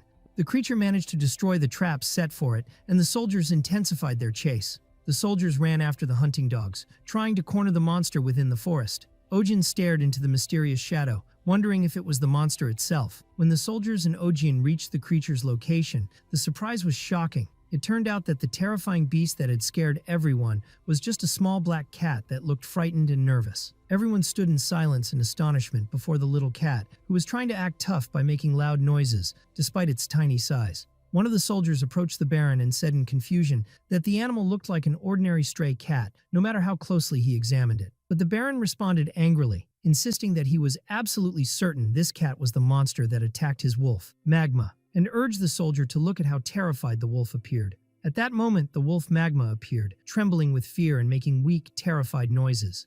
The small cat began to bare its fangs and claws, growling loudly and aggressively, despite its noticeable trembling. Ohjin watched the scene and immediately realized it resembled bullying, where the small cat seemed to be the victim of unfair targeting and injustice. A soldier was ordered to throw a net over the small cat, and they managed to catch it despite its fierce resistance. A large soldier brought heavy iron chains and began preparing to restrain the cat with them, which shocked and worried Ohjin, who whispered to himself, begging them to stop. The soldiers bound the cat with both the net and the chains, laughing as they enjoyed its suffering. Suddenly, the Baron ordered the soldiers to burn the cat immediately, causing Ohjin to scream in horror, fiercely protesting what was happening. But the Baron smiled wickedly and said it would be better to take it alive and execute it publicly as an example to others. The soldiers burst out laughing mockingly while Ohjin stared at them in disbelief and deep anger, realizing they were clearly enjoying the torture of animals. Ohjin recalled a similar moment from his past, remembering how this kind of cruelty was the thing he hated most in the world, which only increased his rage and disgust at what was unfolding. He also remembered an injured animal he once cared for, after a woman who used to feed it told him the animal had gone missing for a long time, before returning badly wounded, which made him feel sadness and pain. When Ohjin saw the injured animal back then, he immediately realized the wounds weren't accidental, but the work of someone deliberately harming animals. In that memory, Ohjin lost his temper and called those people demons, as they were among the humans he hated the most. Back in the present, the soldiers noticed the small cat beginning to tear through the net it was bound in, and they called on each other to quickly grab it again. Suddenly, Ohjin shouted loudly, "Stop! Cover your noses and mouths, all of you," which left everyone stunned. The Baron and the soldiers turned to Ohjin in confusion, trying to understand the reason for his strange and sudden command. Ohjin pointed in feigned fear at the small cat, shouting that the mark on its forehead was clearly a demonic symbol. The Baron and Selena looked confused, repeating Ohjin's words nervously. A demonic symbol? Still not grasping what he meant. Ohjin continued speaking with great enthusiasm, explaining that the mark on the cat's forehead was clearly the letter M, which was the symbol of a great demon that spreads global plagues. Ohjin shouted with feigned panic and excitement, explaining that this mark was the symbol of the demon Goksona, responsible for the great pandemic. Ohjin began explaining details about the small cat, saying that the mark on its forehead was the symbol of the demon Goksona, who is responsible for the spread of a major plague.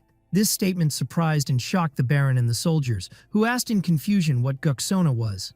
Ohjin continued explaining, saying that the plague began in the past with a small rat that served the demon. He then added that the small cat had swallowed the plague-infected rats and absorbed their magic, which made it a stronger carrier of the plague. He also explained that the cat had thus become a dangerous creature, carrying a plague far more powerful than the rats, and that it had suddenly appeared in this land.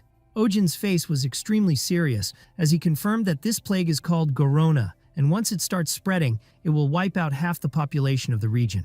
The soldiers refused to believe Ohjin's words and began grumbling, saying they had never heard anything like this before, and they thought he was mocking them. But the Baron suddenly stopped them and asked them to wait a little to clarify the matter. The Baron asked Ohjin seriously, and with clear tension, if what he was saying was really true. Ohjin confidently confirmed that it was true, and that this plague had actually occurred in the place where he used to live. Ohjin continued his explanation, saying that in order to defeat this demon, all of humanity had to wage war against it, using medical masks and various medicines. The soldiers were still hesitant, so they asked again if the cat was truly the demon's servant, and Ohjin replied decisively and firmly, yes. Ohjin continued that even so, the cat is still young, and they can control it, assuring them that they had managed to develop a cure in the place he came from, and that they could do the same here. Ohjin looked at Selena, asking for her confirmation, and his gaze pleaded deeply for her support. Ohjin secretly and anxiously asked Selena to support him and confirm his words in front of everyone. Very calmly, Selena confirmed that what Ohjin was saying was possible, and if they used the cat's blood with the right herbs, they could make a cure for the plague. Silence and tension filled the place, and Ohjin began to feel anxious, wondering internally whether he had exaggerated his story and what would happen if his plan failed. The leader of the soldiers began to object to Ohjin's words, saying this story was far too ridiculous to believe, but the Baron immediately interrupted him angrily, demanding he be silent. The Baron spoke to Ohjin calmly and told him he would give him 1 week to treat the creature and bring it to the castle, after which they would execute it publicly before everyone. Ohjin breathed a sigh of relief and felt great comfort after successfully overcoming the difficult situation. After that, Ohjin thanked Selena for her help and jokingly said she was better at lying than he expected, to which Selena coldly replied that she didn't lie. Ohjin was surprised by Selena's words and anxiously explained to her that he had made up the story from his imagination. But Selena calmly confirmed that it was indeed possible to create a cure from the cat's blood with mandrake plant. However, she added with a serious tone that they would need to grind hundreds of mandrake plants to make the cure, which terrified the small plant sitting with them in the room. Selena looked toward Ohjin and asked him in confusion why he even wanted to save this animal in the first place. At that time, the cat was lying on a small bed under sedation, and Selena explained that it was calm for now, but once it woke up, dealing with it would be much harder than they expected. Ohjin stood in thought and explained to Selena confidently that this cat was not the animal that had attacked the other animals in the village. Ohjin pulled out detailed records he had collected about the infected animals in the village and said that the wounds on those animals were similar in size and shape. He then pointed to the record of the Baron's wolf, Manhwa, and said that its injuries were completely different from those of the other animals. He then explained precisely that the size and shape of the claws and the severity of the wounds in Manhwa's case were entirely different, which meant the attacking creature was completely different from the one that attacked the other animals. Selena read the reports carefully and told Ohjin that she now clearly understood that the Baron's wolf, Manhwa, had been the one hurting the animals all along, while the small cat had only attacked the Baron's wolf. Ohjin began thinking deeply and confirmed to Selena that there was something strange about what was happening. He then explained that Baron Doyle had been using his power and influence all along to hide the fact that his wolf Manhwa was the one attacking the other animals. So it was very strange that he suddenly changed his stance and directed the accusation toward another creature, launching a public hunt. Ohjin then theorized that this massive campaign might just be a cover-up, and that the small cat was in fact the true target of the hunt. Selena agreed with Ohjin's analysis and said that this explains the Baron's attempt to capture the cat alive instead of killing it outright, and also explains how easily the Baron fell for Ohjin's simple lie. Selena continued her analysis and pointed out that the scar on the cat's forehead wasn't just an ordinary wound, and that there were many old injuries near the cat's legs as well, which made things even more suspicious. Ohjin looked sadly at the small cat and said he would uncover the full truth about what had happened to it, no matter the cost. At that moment, Selena looked at Ohjin and thought to herself that at first he had seemed like just a vet chasing money, but now she saw him as someone genuinely good. Suddenly, Ohjin began acting strangely. He approached the sleeping cat and started sniffing it repeatedly with great excitement, then lifted it to his face and began praising its softness and warmth in a strange way, and kept sniffing it again in the same odd manner, which left Selena silent and stunned by what she was witnessing. Afterwards, Selena concluded to herself that he was actually just a madman, while the small mandrake plant in the background grew jealous of Ohjin's attention to the cat. The next morning, strange and loud noises began coming from inside Ohjin's clinic, which alarmed and puzzled the villagers, who wondered about the source of those eerie, frightening sounds they had never heard before. Some of the villagers began talking about Ohjin, saying that he was battling a real demon in his clinic, and soon the news spread rapidly among the people that the vet Kim Ohjin was purging a plague-spreading demon.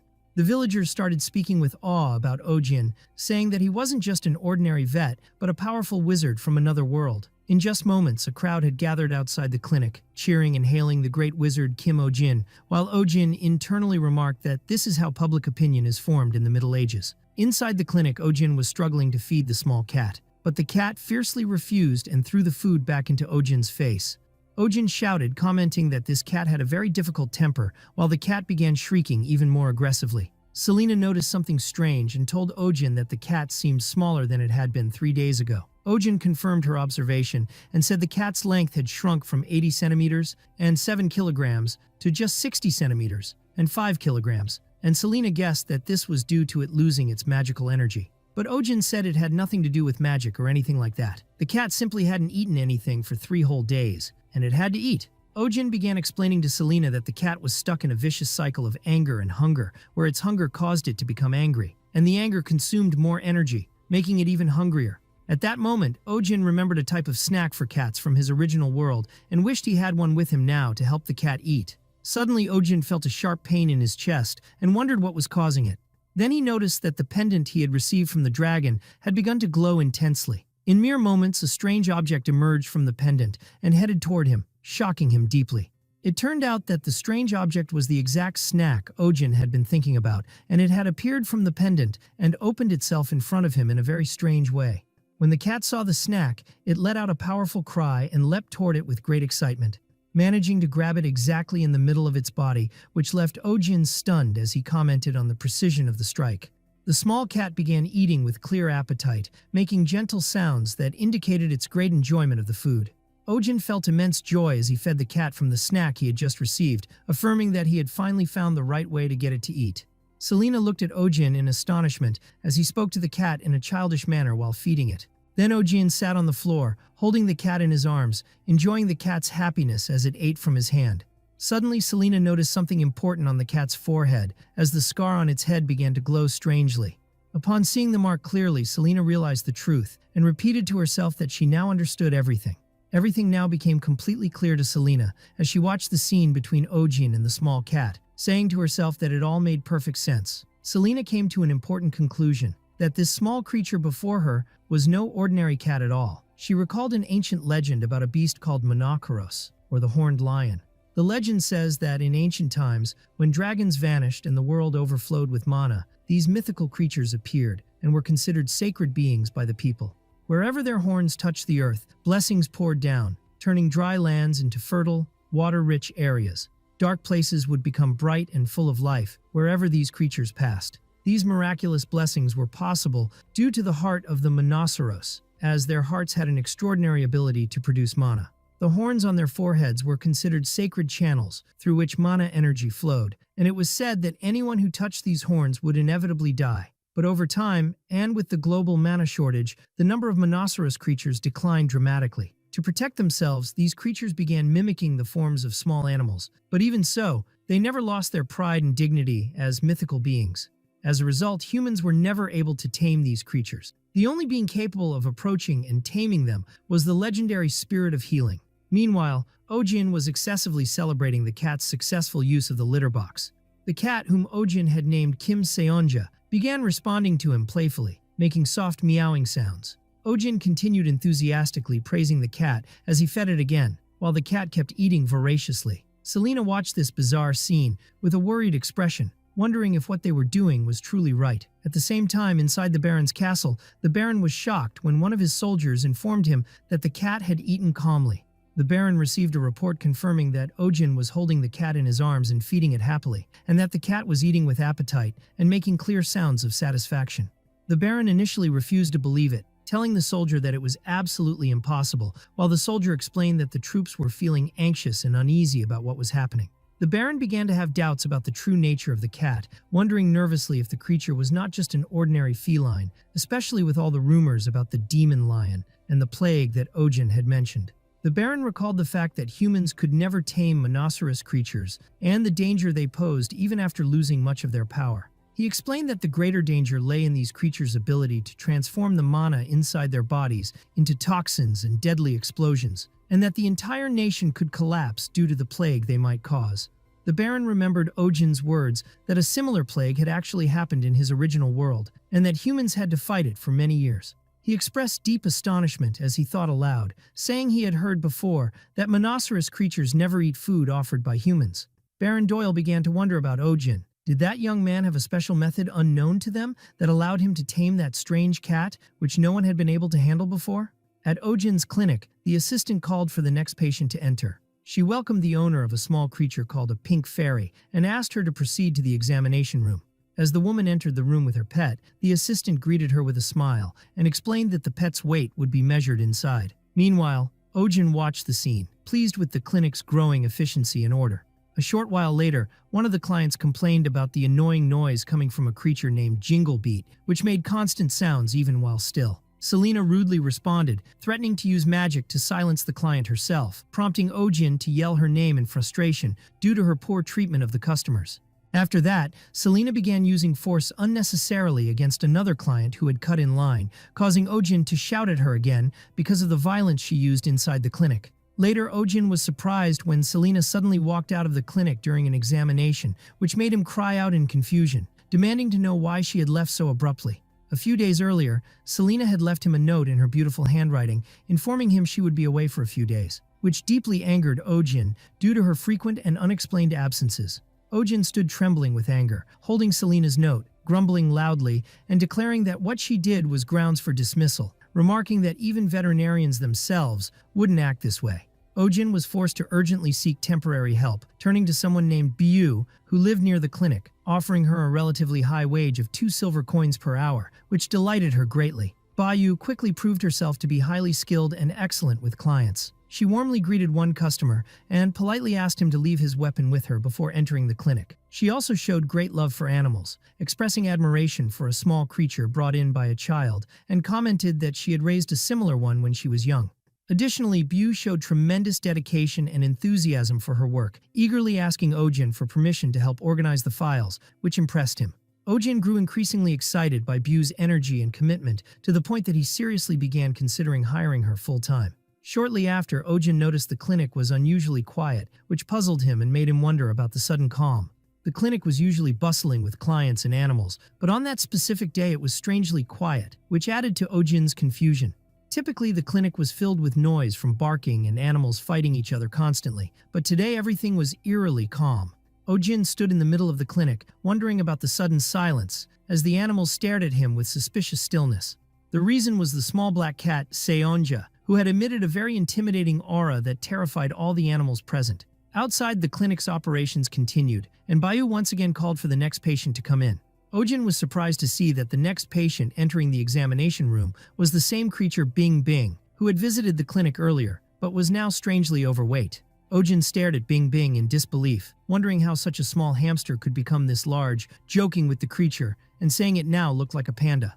The pet's owner responded in confusion, saying it wasn't a hamster, but a creature called a flow bear, which made Ohjin feel embarrassed by his mistake. The owner clarified to Ohjin, visibly concerned, that it was a flow bear and not a hamster as the doctor had said, which reminded Ohjin that people in this world don't call it a hamster. The owner then asked Ohjin if he even knew what a flow bear was, which increased Ohjin's embarrassment as he nervously tried to deny his ignorance. Suddenly, Biu jumped in with great enthusiasm and said that Dr. Ohjin came from another world, which is why he used different terms, further confusing and worrying Ohjin with her odd comment. Biu continued explaining excitedly, saying that Ohjin could diagnose diseases that other doctors here couldn't understand because of his experience from another world, while Ohjin stood there flustered by her strange explanation. Finally, Ohjin was deeply impressed by Biu's enthusiasm and dedication, and he decided to hire her permanently, enthusiastically announcing to everyone that she was now a full-time employee.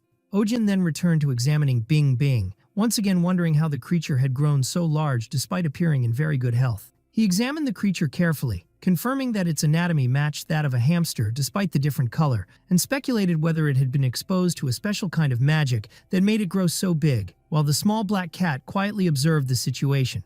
The black cat, Seonja, began to stare menacingly at the small creature, Bing Bing. Suddenly, Seonja leapt at the small animal with incredible speed to attack it, while Ohjin screamed its name, trying to stop it. Ohjin shouted again, trying to prevent Seonja from attacking, reaching out his hand and pleading for it not to do it. As a result of the sudden attack, the small animal was launched into the air and split into 3 equal parts, in a strange and astonishing manner. Everyone in the room was shocked by what happened, with Ohjin and the others crying out in disbelief as the small creature suddenly split into 3. Ohjin was in a state of shock, holding his head and shouting in confusion about how this crazy world could ignore the laws of physics like that, saying he couldn't explain this phenomenon as a doctor. The animal's owner approached Ohjin and told him that his Bing Bing had split into 3, and Ohjin stammered, trying to explain the situation but unsure of what to say. But the owner soon became incredibly happy when he realized he now had 3 creatures instead of 1, embracing the 3 animals joyfully, while Ohjin wondered in disbelief how he could actually love this outcome. The man rejoiced as he hugged the 3 small creatures with excitement and began thinking of suitable names for them. But suddenly, one of the little creatures jumped away and started running, causing panic and shouting inside the clinic. The 3 tiny animals began darting in all directions at high speed, and everyone screamed in amazement at how fast they had become after shrinking in size. Ohjin struggled to catch the little creatures, and eventually, someone managed to grab them one by one. It was Selena who did so. She stood holding the 3 animals and said that this creature was not a flow bear, which surprised Ohjin. She then explained that this creature was actually something called a bloop, and asked in confusion where they had gotten it from. The animal's owner replied that he didn't know exactly, but had received it as a gift from his father, then nervously asked if his creature was demonic. Selena immediately ordered that the 3 creatures be placed under medical observation in the clinic, which surprised everyone due to the sudden decision. When she noticed the owner's concern, Selena calmly reassured him, saying she had no intention of dissecting or harming them. Then Ohjin joined in to comfort the owner, saying that they do not perform any unethical medical procedures, and assured him that nothing would be done without his consent. Later, Selena began explaining to Ohjin that bloop creatures are not naturally occurring animals in the world. She added that these creatures were, in fact, the result of experiments conducted by a mad wizard. Ohjin was greatly shocked by this, and asked in disbelief if there were mad scientists in this world too, like in his previous one. Selena continued, saying that the wizard wasn't actually all that evil, but that didn't excuse the mistakes he had made. She added in a low voice that she had thought the bloop creatures had disappeared completely long ago and never expected to see them in a place like this. Selena began to wonder aloud whether it had really been 100 years since she last saw such creatures, which prompted Ohjin to shout in surprise, questioning her real age. Suddenly the cat, Seonja, began growling and snarling angrily, and Ohjin asked in concern what was wrong and why it had suddenly become so enraged. At that moment, someone began pounding on the clinic door forcefully, shouting Ohjin's name and demanding he open the door immediately. Ohjin and Selena turned toward the door in shock and anticipation at the sudden banging. When the door opened, it turned out to be Baron Doyle, who appeared furious and grim-faced, accompanied by his personal guards. Baron Doyle shouted loudly and angrily, demanding that the beast be brought to him immediately. Meanwhile, Ohjin recalled to himself that he had been so preoccupied trying to feed the stubborn cat that he hadn't properly prepared for such a difficult confrontation. Ohjin tried to appear calm as he welcomed Baron Doyle, while deep inside, he was extremely anxious, wondering where Selena had disappeared to at such a critical moment. Ohjin offered the Baron a cup of tea in an attempt to buy some time, but the Baron stubbornly refused and ordered him to bring the beast immediately, which made Ohjin panic as the treatment was not yet complete. The soldiers standing behind the Baron began shouting angrily, accusing Ohjin of lying and stalling, insisting that the 1-week deadline they had given him had already passed. Ohjin tried to escape the awkward situation and nervously told the Baron that a small issue had occurred during the treatment, which piqued the Baron's curiosity. Ohjin explained with exaggerated dramatics that while he was exorcising the evil spirit from the cat, a mysterious bond had formed between him and the cat, which surprised the Baron and made him question further. Ohjin continued his explanation, saying they were now linked to each other and could never be separated, while trying to maintain a calm smile despite his tension. But the soldiers quickly grew furious with this strange story, shouting at Ohjin and calling him insane, making him realize his plan had not worked as he hoped. Ohjin decided to confront the issue directly and asked the Baron with grave seriousness why he was keeping another black cat, identical to the one with him, locked up in a cell in his castle. The Baron was stunned by this question and became nervous and confused, wondering how Ohjin had learned about such a secret. Ohjin openly accused the Baron of planning to switch the 2 cats and execute the innocent one instead of the real culprit, which triggered a wave of anger and confusion in the Baron. Ohjin revealed the full truth to the Baron, firmly stating that the creature attacking the animals in the village wasn't the small black cat, Seonja, but the Baron's wolf, Magma. The Baron shouted furiously, accusing Ohjin of lying and demanded proof, asking if he had any evidence for his claims. At that moment, Ohjin raised a medical file he had prepared in advance, proving that the wounds on the village animals matched the claws of the wolf Magma, and told the Baron this was his proof. But shockingly, one of the soldiers suddenly snatched the file from Ohjin's hands and tore it apart in front of everyone. The soldier stood mockingly, ridiculing how the evidence had disappeared so easily, while Ohjin felt deeply frustrated and angry over the loss of his proof. Then the furious soldier shoved Ohjin aside and tried to grab the cage containing the small black cat, Seonja. But the cat viciously scratched the soldier's hand, making him scream in pain and curse the cat angrily. Ohjin began thinking quickly about how to save the cat and considered summoning a steel cage for protection, but realized doing so would confirm their accusation that he was indeed a sorcerer. He then thought about summoning a firearm to resolve the situation by force, but quickly dismissed the idea for fear that it would cause a massacre inside the clinic. In a moment of intense stress, Ohjin grabbed the magical pendant he had received from the dragon and decided he would use it if necessary. Suddenly, everyone heard a calm voice telling them to wait a moment. Everyone turned toward the source of the voice and saw a group of people in distinctive attire standing at the door, with their leader commanding everyone to step back immediately. The Baron looked extremely surprised as he stared at the group's leader, as if he knew him well or had just recognized him. The Baron's gaze focused on the staff the leader was holding, instantly recognizing the World Tree insignia carved into it. Then he noticed the magical ring clearly glowing on the leader's forehead, which deeply astonished him. One of the soldiers standing next to the Baron shouted in shock that this man was the head of the High Inspection Agency of the Western Continent, known as Kalyan, of the Etherian Order. The Baron became flustered and attempted to greet the newcomers awkwardly, but ended up insulting them by describing the place as shabby and unfit for someone of their status. Kalyan ignored the insult and calmly explained that they had come because they received a report about a rare and endangered divine beast being discovered in this area. Ohjin watched Kalyan with great awe and amazement, mentally comparing him to famous elf characters from movies he used to watch, thinking he looked just like Legolas from a certain film. At that moment, Ohjin finally understood the real reason for Selena's sudden disappearance and realized she had been absent over the past few days to bring these important people to the clinic. Ohjin suddenly paused, deep in thought, as his expression shifted to reveal that he had noticed something important for the first time. He suddenly recalled that Selena's ears were noticeably long, something he hadn't paid attention to before, and was shocked to realize that she might be of elven descent. Meanwhile, Kalyan quietly cast a special spell, murmuring an arcane incantation, while the small cat, Seonja, let out a low, uncomfortable sound. Seonja began to grow sleepy, slowly showing signs of surrender under the effect of Kalyan's enchantment surrounding him. Then the cat's body began to float gently from within the cage it had been held in, levitating in the air, surrounded by a magical aura. Kalyan spoke calmly, telling those around him that this creature was definitely a Monoceros, just as Selena had told them earlier. He pointed to the wound on Seonja's forehead, explaining that its shape closely resembled a cross-section of a world tree branch. He then explained seriously that this mark was definitely caused by a mana extraction device. Kalyan's expression shifted into something frightening as he stated that someone had forcibly extracted mana from this sacred creature, one of the last remaining of its kind in the world.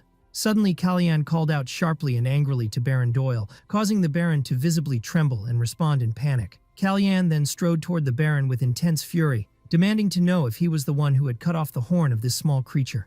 The Baron cried out in tears, vehemently denying that he had done such a thing, insisting he would never do anything like that. Kalyan shouted again in a rage, demanding to know who the real culprit was if not the Baron, which caused the Baron to scream in even greater fear. Terrified, the Baron began running away, shouting for help from anyone, swearing that he truly didn't know who the culprit was.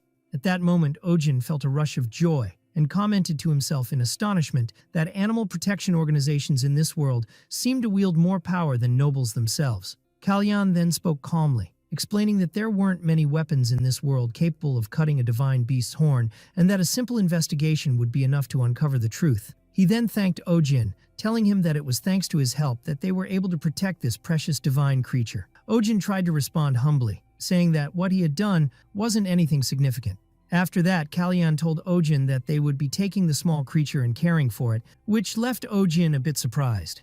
Ohjin looked at the small cat, Seonja, floating gently in the air, with sadness and reflection, realizing that it was being taken from them permanently. Suddenly, tension appeared on the faces of Kalyan's assistants as they noticed the cat was breaking free from the spell and trying to shatter the barrier with its own power. Seonja suddenly leapt out of the enchantment with a loud cry, startling everyone in the room.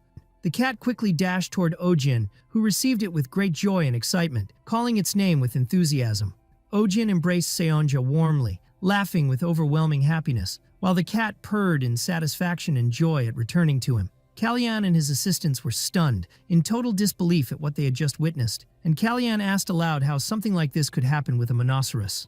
At that moment, the magical pendant around Ohjin's neck suddenly began to glow with a powerful light, catching everyone's attention in the room. Kalyan stared intently at the pendant, then began to speak quietly, saying that this pendant might be the reason behind what just happened. Ohjin looked slightly confused as he held the cat in his arms, while Kalyan and his assistants spoke quietly among themselves, exchanging glances. Suddenly, Ohjin noticed the strange looks appearing in the eyes of Kalyan and his aides, which made him feel tense and uneasy. It reminded him of the exact same look one of his university professors used to give him when trying to persuade him to pursue graduate studies, and he felt a deep fear that they might be thinking of something similar now. At that moment, Selena joined the group and began whispering with Kalyan and his assistants, which only deepened Ohjin's suspicions and heightened his anxiety. Kalyan began speaking gently to Ohjin, telling him that he would entrust the care of the small creature, Seonja, to him. He then continued, saying that it would normally be better to take both of them to the main headquarters for a full investigation. But he added that since Selena was with Ohjin, he felt reassured enough to leave Seonja in his care, which greatly surprised Ohjin. Selena's reaction appeared completely indifferent, which angered and confused Ohjin due to her apparent lack of concern. Kalyan then used a special kind of magic, speaking an arcane incantation that noticeably changed the atmosphere in the room. He summoned a special magical pendant and placed it around Seonja's neck, surprising Ohjin. Kalyan explained to Ohjin that the pendant was enchanted with powerful protective magic from the Etherean Order.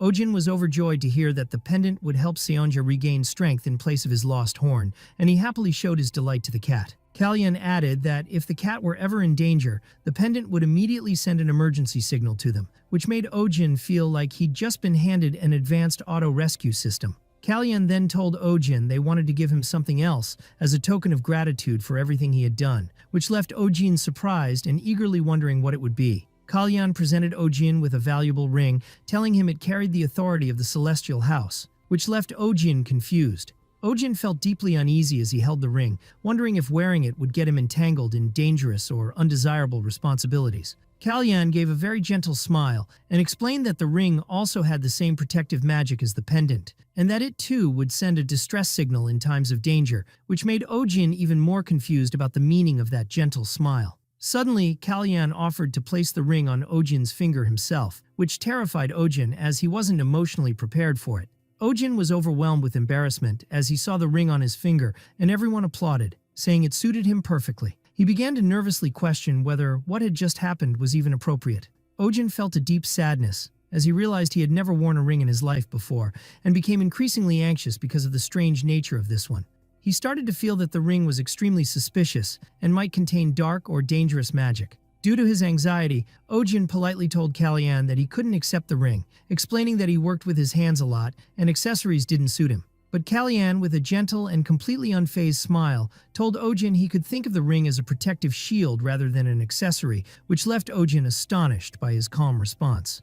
Then Kalyan joked that since Ohjin was a doctor, having something on his hand might be inconvenient, and said he would fix that problem for him easily. Kalyan suddenly cast a spell on Ohjin's hand, making Ohjin scream in fear from the surprise. In a matter of seconds, the ring transformed into a permanent mark on Ohjin's finger, terrifying and stunning him with this strange phenomenon. Ohjin stared at his finger in disbelief, wondering how he suddenly had a tattoo there, though he admitted it looked quite beautiful. Kalyan asked Ohjin to place the emblem of the ring over his heart and say the words Kalyan Celestine, which confused and surprised Ohjin with how odd the request was.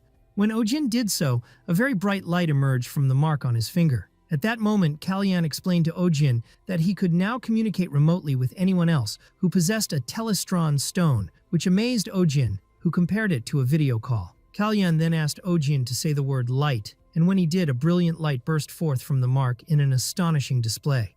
Ohjin was overjoyed by this new feature, jumping with enthusiasm to express his excitement, while Kalyan and his aides smiled at him kindly. Afterward, Ohjin sincerely thanked Kalyan for the wonderful gift, and Kalyan replied joyfully that he was glad Ohjin liked it, while Selena sarcastically commented on how excited Ohjin was despite having initially rejected the ring. Finally, Kalyan turned to Ohjin and told him he had just one question to ask, to which Ohjin responded with interest, curious to hear it. Kalyan began speaking to Ohjin gently, asking where he had gotten the pendant he was wearing. Ohjin felt a bit nervous and hesitantly replied that it was kind of a long story. Ohjin told Kalyan that he had received the pendant from a dragon, which greatly shocked Kalyan, who repeated the word dragon in utter disbelief. Kalyan asked again, more seriously, if Ohjin had really met a dragon. Ohjin calmly confirmed it, which only deepened Kalyan's astonishment. At that, Kalyan informed Ohjin that dragons had gone extinct nearly 1,000 years ago, which left Ohjin stunned and repeating the word extinct in shock. Upon hearing that, one of the people present asked if that meant Ohjin had been in this world for 1,000 years, but he quickly denied it with a laugh, commenting on her open-minded thinking. Ohjin then explained the story of meeting the dragon in a humorous way, saying that the dragon had a sick pet bat and decided to summon a doctor. By coincidence, that doctor was him. He added that after treating the bat, the dragon gave him the pendant as a reward and promised to return him to his original world. But instead, he ended up in this strange one. At that moment, Ohjin began to realize that the people around him were highly knowledgeable about magic, so he cautiously asked if anyone knew a way to return him to his own world. But then he suddenly noticed a strange silence falling over the room. Suddenly, everyone bowed before him and began calling him Spirit of Healing with great enthusiasm, saying they were honored to meet him in person. This completely shocked and stunned Ohjin. Ohjin was terrified and screamed inwardly, wondering why they were calling him the Spirit of Healing. He then remembered the dragon he had met earlier and suddenly realized that the dragon had seemed far too silly and friendly. In his memories, the dragon had danced and sung in a childish way, which made him realize that the dragon may not have been entirely serious when it summoned him. Ohjin began to feel deeply frustrated and anxious, placing a hand over his face and letting out a heavy sigh. He then calmly tried to explain to everyone that there had been a huge misunderstanding, assuring them that he was just an ordinary human, not the Spirit of Healing they thought he was.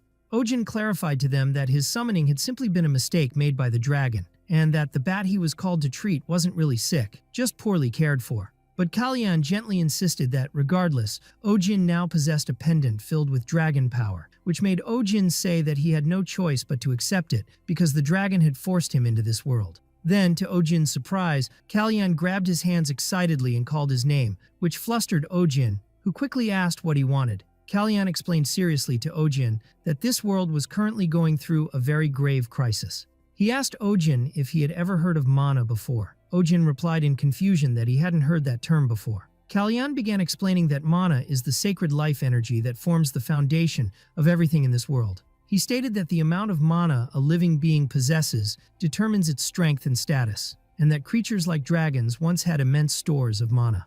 Kalyan then added sadly that with the extinction of dragons, the other divine creatures also began disappearing one after another. He pointed out that many mythical creatures like dragons and leviathans had completely vanished. Even the world tree itself had begun to wither due to the ongoing mana shortage. Kalyan warned that if things continued like this, mana would soon run out entirely, putting future generations in serious danger. That's why the world's leaders had established a special organization to create emergency plans for this dire crisis. And thus, the Etherian Order was born, an organization whose mission is to monitor the environment and preserve natural balance. Then Kalyan told Ohjin that there is an ancient legend in this world which says the Spirit of Healing would one day appear, wearing a pendant bearing the authority of dragons. Kalyan added excitedly that this Spirit of Healing would be the one to save this world, leaving Ohjin confused and wondering to himself if they really meant him. Kalyan confidently confirmed that they had been waiting for his arrival all this time, but Ohjin panicked and quickly told him there must be a huge misunderstanding. Kalyan began speaking formally and told Ohjin that from this day forward, they would dedicate their lives entirely to protecting Kim Ohjin as the Spirit of Healing. This left Ohjin horrified and terrified, and he shouted loudly that this was absolutely unnecessary. Ohjin felt extremely confused and overwhelmed by a deep sense of frustration, to the point that he was on the verge of losing his temper over the bizarre situation he found himself in. In the meantime, Ohjin remembered the dragon who caused all this, and felt angry at him, cursing him internally, and blaming him for all the suffering he was going through. After some time, life returned to normal at Ohjin's clinic, as work resumed routinely, and the next patients were admitted. The next patient was a flying fish named Lumi, 42 years old, and quite popular as a pet. After examining her, Ohjin confirmed that she was in very good health with no signs of illness. However, the fish's owner asked in confusion why the fish couldn't fly despite being healthy. Ohjin suggested that it might be due to aging, especially since 50 was the average lifespan for that type of fish. The owner sadly and understandingly accepted that explanation, agreeing that what Ohjin said made sense.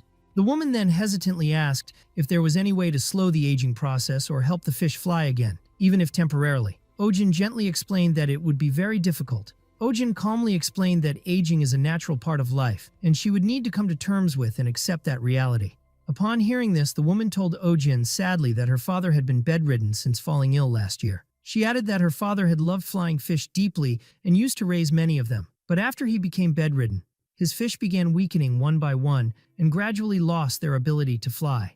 Now only the fish Lumi remained with any flight ability. She added that Lumi was very dear to her father's heart, and he used to take her with him wherever he went. Then the woman told Ohjin amusingly that when her father proposed to her mother, he gave her Lumi as a gift instead of a wedding ring.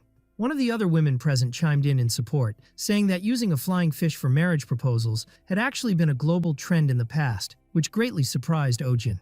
The owner explained that flying fish used to emit a faint glow from their bodies, which made Ohjin wonder whether they really glowed in the dark. She further explained that a few decades ago, flying fish were stunning when flying in flocks at night, glowing like stars, making them a common feature at major events and celebrations. Because of that, her father worked hard to obtain Lumi and released her into the night sky when proposing to her mother, which Ohjin found to be a very strange idea. Afterward, her parents lived a happy married life for a long time. But a few years ago, her mother passed away from illness, and since then, her father's health had significantly declined. Now he remained isolated in his room all the time, spending his days caring only for his flying fish. She then added with deep concern that her father recently told her that if his flying fish lost their ability to fly, then his own life would come to an end as well. Ohjin was deeply shocked by this, and began wondering to himself whether the woman's father was someone who was easily influenced by thoughts and emotions. One of the women commented sarcastically that they could simply buy a new set of healthy flying fish, but Ohjin was taken aback by that idea and wondered if the woman was thinking in a shallow and extreme way. The owner began pleading with Ohjin, desperately asking him to help Lumi regain her health and ability to fly, which visibly flustered Ohjin. She then made a heartfelt request that he also help her father and save him from the despair he was currently living in. As Ohjin watched the fish resting calmly on the pillow, he began screaming internally, pointing out to himself that he had already told her the fish was in very good health, and that the only issue was her natural aging. The woman continued her pleas, explaining that if Lumi didn't fly again, her father would lose all hope in life. She kept asking Ohjin to help the fish fly to save her father. Ohjin knew that emotional bonds with pets could affect their owner's health, but he often saw this effect as negative. He remembered how he had to confront owners who refused to eat because their animals were sick, or expressed a desire to die if their pet died, forcing him to be firm and remind them of their responsibility. That night, Ohjin had a disturbing nightmare in which he saw elves holding him captive and calling him the spirit of healing. He woke up startled and panting, wondering about the meaning of this strange dream. The next morning, Ohjin was greeted by his assistant, Pio. Pio noticed the exhaustion on his face, and Ohjin admitted he hadn't slept well. Pio assumed he was worried about the flying fish, but she offered a different theory. She said it was sad, and that the real reason for the fish's problem might not be old age, but a lack of mana. The word mana piqued Ohjin's interest. Pio explained that she remembered hearing adults in her youth say that flying fish stopped glowing, and then flying because of the decreasing mana in the air. Ohjin connected this concept to the environmental pollution in his own world, realizing that this world's ecosystem was also collapsing. Then the memory of his nightmare rushed back to him, where the elves were referring to him as the savior. Later at the clinic, Selena confirmed that the mana deficiency theory was correct and affected all animals. She pointed to the sleeping cat, Sonia, saying she was the clearest evidence of it. Ohjin looked at Sonia, remembering she was originally a lion. He thought about how wonderful she was as a cat and wondered what her true form as a lion would have looked like.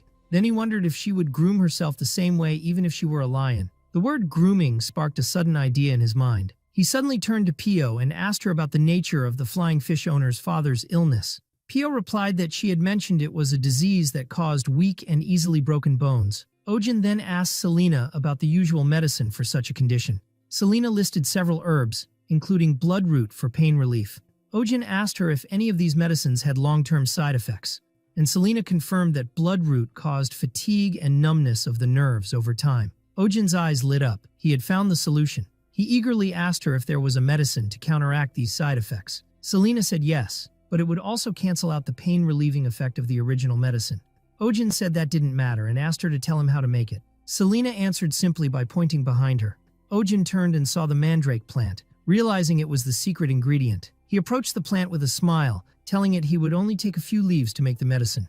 As Ohjin approached the mandrake plant, it turned its back on him with a clear frown. He tried to appease it, gently asking for some leaves, but it suddenly recoiled and let out a sharp, loud scream, forcing Ohjin and his assistant Pio to cover their ears in pain. After it finished screaming, the plant began to cry and wail.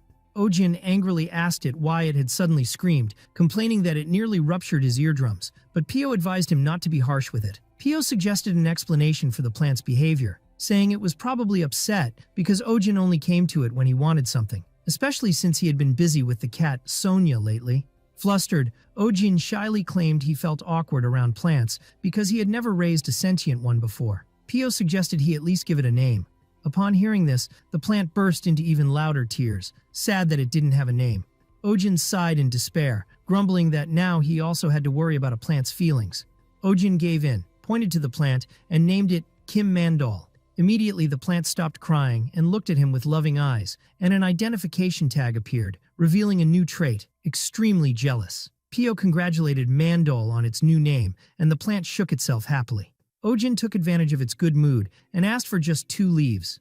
Overjoyed, Mandal offered him its leaves, while Selena commented that plants and animals truly loved Ohjin and that she was jealous. Selena asked Ohjin to lend her his necklace for a moment. She took it, and it seemed normal to her, but when she brought it near the cat and the mandrake, they reacted with extreme aggression. The cat bared its fangs and the mandrake screamed. Selena concluded that their friendship with Ohjin was not just because of the dragon's power in the necklace, but was specific to him.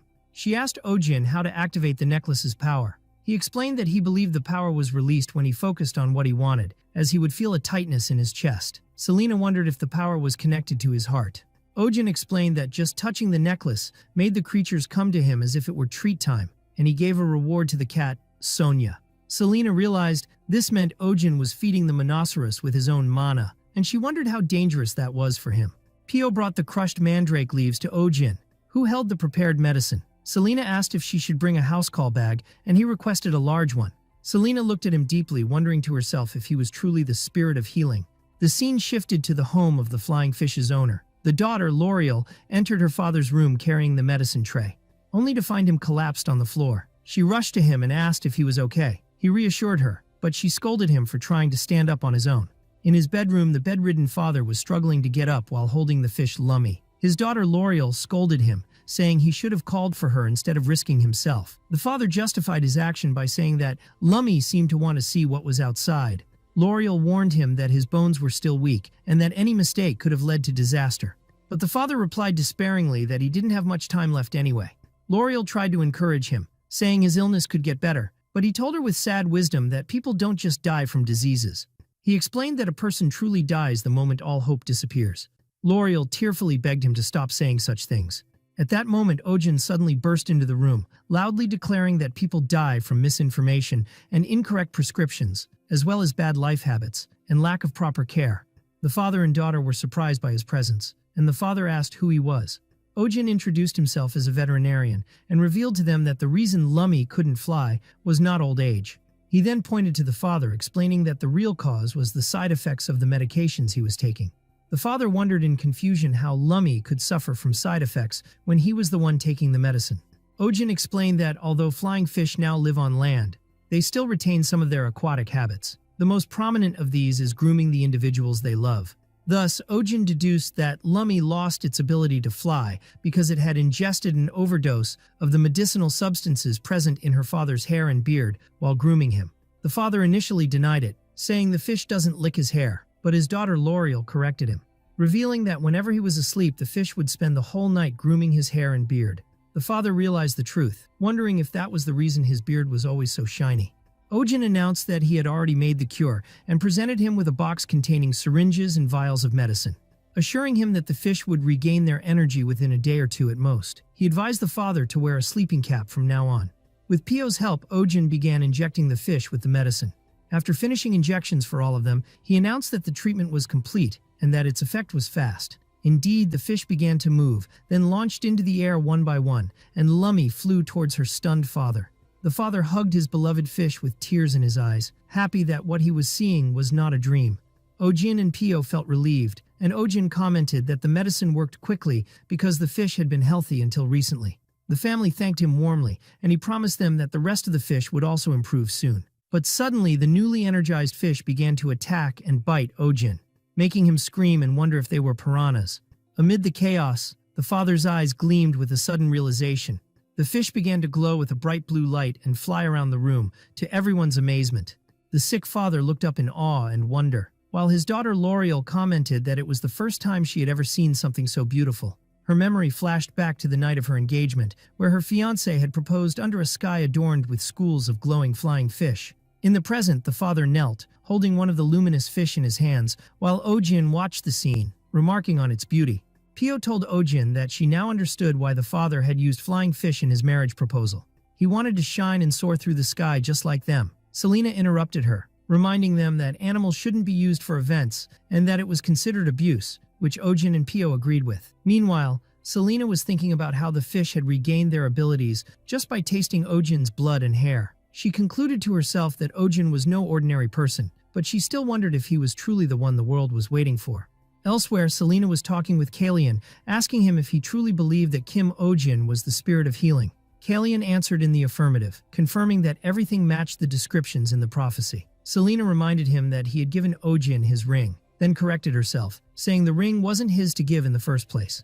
Kalian dismissed her concern, saying that that woman would have allowed it, and that the ring suited Ohjin well. Kalian presented his definitive proof. The Monoceros had chosen Kim Ohjin, and he wondered if there could be any clearer evidence. He added that others besides them had noticed, and that the rumor of the spirit of healing's appearance would soon spread throughout the world. Selena asked him worriedly if he was planning to use Kim Ohjin as bait. She realized that was the reason he had let Baron Doyle escape. Kalian explained that punishing one or two scoundrels was easy, but what they truly wanted was the hidden truth behind it all, and they were just waiting for it to be revealed. He reassured her that he would not put Ohjin in any danger. He then pointed out the strange coincidence, saying he knew she had come to this village for another reason, but of all places the spirit of healing had appeared right in front of her. Selena remembered the first time she saw Ohjin subduing the giant rabbit. She admitted that the necklace he wore had piqued her curiosity, so she decided to watch him closely. She said that although he was a special person, she didn't see him as the spirit of healing.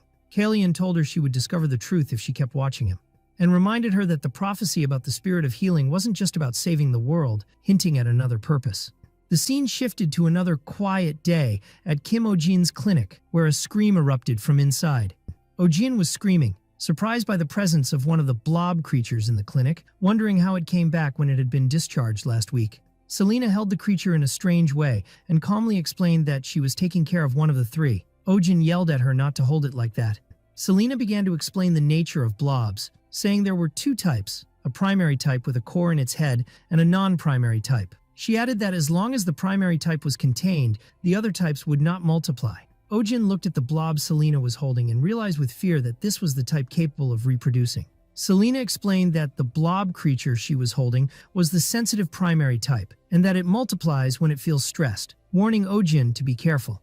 Ohjin was shocked by the word careful and asked if she intended to keep it in the clinic, to which she calmly replied, yes. Ohjin demanded she return it immediately, but she flatly refused. Selena justified her decision by saying that blobs need special care and that uninformed owners cause them to multiply catastrophically, to the point that they had destroyed entire villages in the past.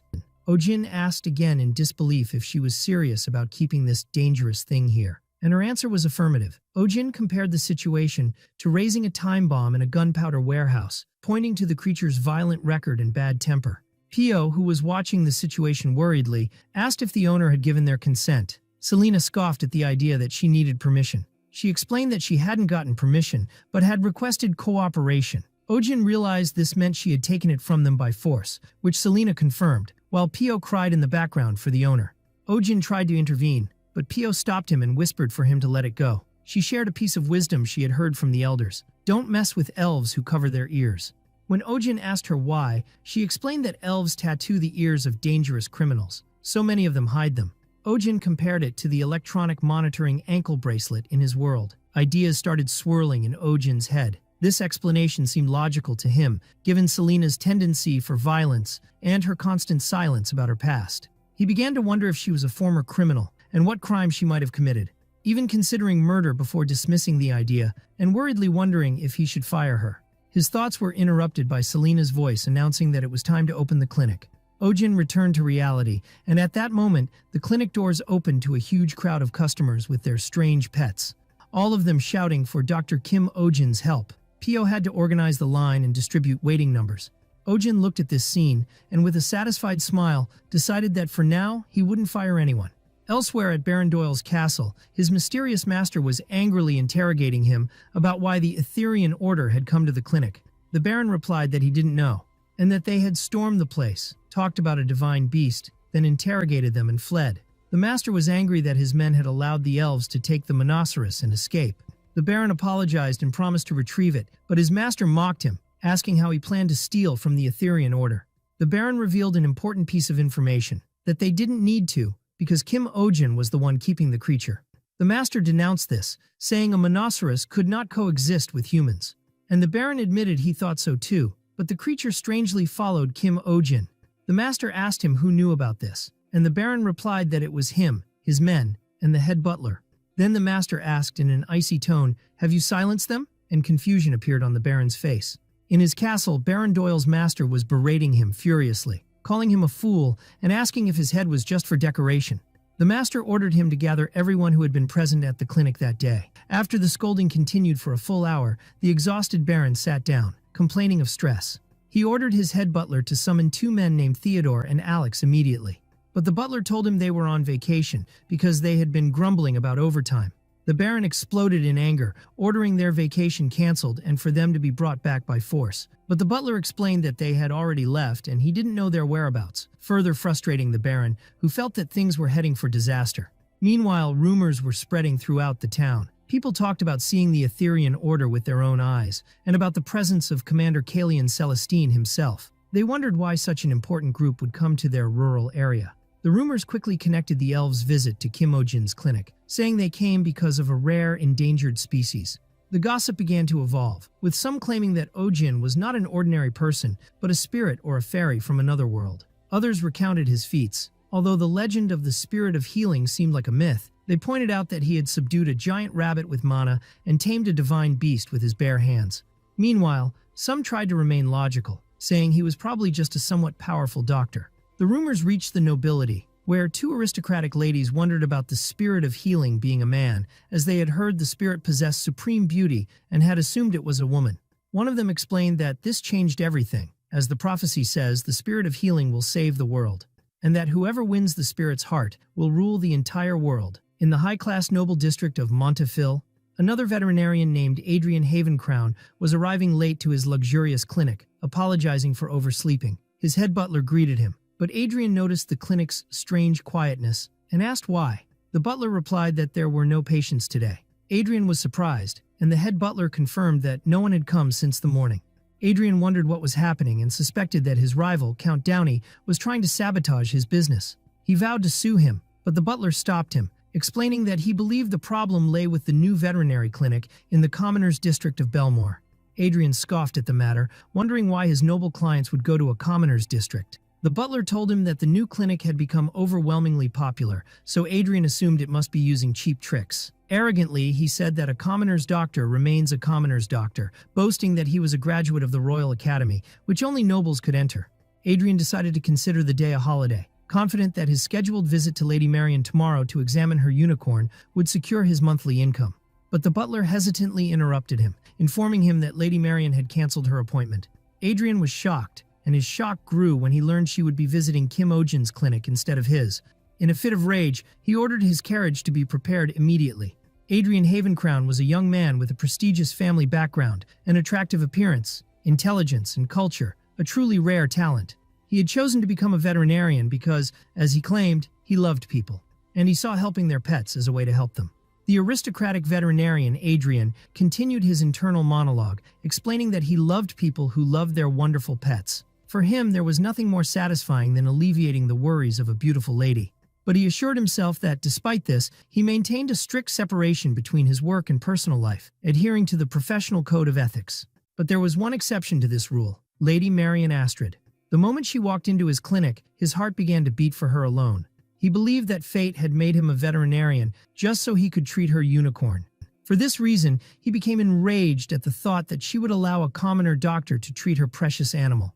Back in his empty clinic, Adrian ordered it closed for the day, announcing he would head immediately to the Astrid family home. There, a dignified lady greeted him coldly, surprised by his visit without an appointment. Adrian justified his visit by saying he was worried about the unicorn Lulu, as it was a very sensitive animal. And he began to express his displeasure at the idea of a man of the common people treating it, but the lady interrupted him, explaining that the doctor was not a man. She revealed to him that Kim Ohjin was, in fact, a woman. Adrian was shocked by this information. The lady added that although she was a commoner, she was apparently very skilled, and was rumored to be so beautiful that people described her as a fairy or a spirit. Upon hearing this, Adrian's heart began to race. He wondered how beautiful a woman who deserved such a title could be, and began to imagine her as a golden-haired angel or a cold, black-haired beauty. The lady smiled sarcastically, admitted she had fabricated the story of her beauty to see his reaction, and then ordered the guards to remove him. As he was being dragged out, Adrian protested that he was not a lecherous man obsessed with women, and that it was all a misunderstanding, then declared that he desired only Lady Marian. In a desperate attempt to clarify his intentions, he shouted that he wanted to marry her. The lady ordered him thrown out immediately. In his carriage, Adrian decided he had no choice but to meet Kim Ohjin himself. He began to think about his extensive experience with unicorns. He explained to himself that, contrary to the popular belief that they only act gently with pure women, they actually judge people using their powerful sense of smell. She particularly hates the smell of blood and men's sweat, and any wrong approach could lead to a violent kick or a stab with her horn. In contrast, she loves clean women who wear beautiful perfume. Adrian proudly concluded that, just like him, she hated men. He admitted that it took him some trial and error to understand this, but he eventually discovered the secret, bathing twice a day before an appointment and wearing the same perfume as the animal's owner. Confidently, he imagined that stinking commoner doctor, who knew nothing about perfumes, approaching the unicorn, expecting an imminent disaster. Adrian continued his daydream in the carriage, imagining the disaster that would befall the commoner veterinarian. In his mind's eye, he saw the unicorn attacking Ohjin, which would cause a huge uproar. At that moment he would appear, looking elegant and perfect, announcing his arrival to save the distressed Lady Marian. He would vow to protect her unicorn for life, and she would realize that fate had brought them together. Adrian smiled to himself as he imagined this perfect scenario, before bursting into such loud laughter that his carriage driver commented, "There he goes again." The carriage arrived in Belmore, and Adrian stepped out to find a large crowd of people. He wondered in confusion what was happening. He heard people in the crowd expressing their amazement, saying they had never seen a unicorn before. Adrian thought the show had already begun and felt excited to see Ohjin being humiliated in front of everyone. He looked towards the crowd and saw the unicorn standing on its hind legs, and he secretly encouraged it to continue its rampage. But what he saw next was a terrible shock. The scene was the complete opposite of what he had imagined. Ohjin was victoriously riding the unicorn, shouting with joy. Ohjin happily commented on the unicorn's calmness, while Adrian stared in astonishment and disbelief, unable to comprehend what he was seeing, especially since he remembered how aggressive the creature was even under sedation. Lady Marian approached Ohjin and told him with admiration that she had never seen Lulu allow anyone else to ride her before. Adrian was convinced that what was happening must be a trick. Ohjin asked Selena to try touching Lulu. Adrian thought that since Selena was an elf and could use magic, if she had cast some spell, the unicorn would be gentle with others too. Selena approached and touched the creature, and it suddenly turned and bit her arm hard. Ohjin rushed to her and asked if she was okay. While the crowd and Adrian watched in shock, Adrian realized that the unicorn's calmness was not a trick, but was directed only at Ohjin. Ohjin grabbed Selena's injured arm, saying that a horse's bite needed immediate treatment. Pio dispersed the crowd, asking them to return to their homes, and a temporarily closed sign was hung on the clinic door. Adrian refused to give up and go back. Instead, he decided to spy on them, boasting to himself that he had been the Royal Academy's tree-climbing champion for 2 consecutive years. He began to climb the tree until he reached the window. He took out a pair of binoculars and began to watch what was happening inside. He saw Ohjin giving first aid to Selena and was impressed by his skill, wondering about the type of herbs he used and his strange bandaging method. As he focused his binoculars, he noticed the strange symbol tattooed on Ohjin's hand. He looked closely and realized with a shock what that symbol was. As Adrian watched from the clinic window, he recognized the symbol tattooed on Ohjin's hand. It was the crest of the House of Celestine. He was stunned, as the House of Celestine was the noblest and most ancient of the elven houses. He wondered in confusion how a commoner could bear the symbol of this noble family. Inside, Ohjin was treating Selena's arm, which the unicorn had bitten. As he bandaged the wound, Selena was surprised by the extreme hostility the unicorn had shown, as they are not usually that fierce. Ohjin informed Marion that the unicorn did not take a liking to Selena. Marion sincerely apologized for the incident and promised to fully compensate them for the medical expenses. But Ohjin politely refused, saying it was their own fault for not being careful. Marion looked at Ohjin and asked if he also worked here, implying he was an assistant.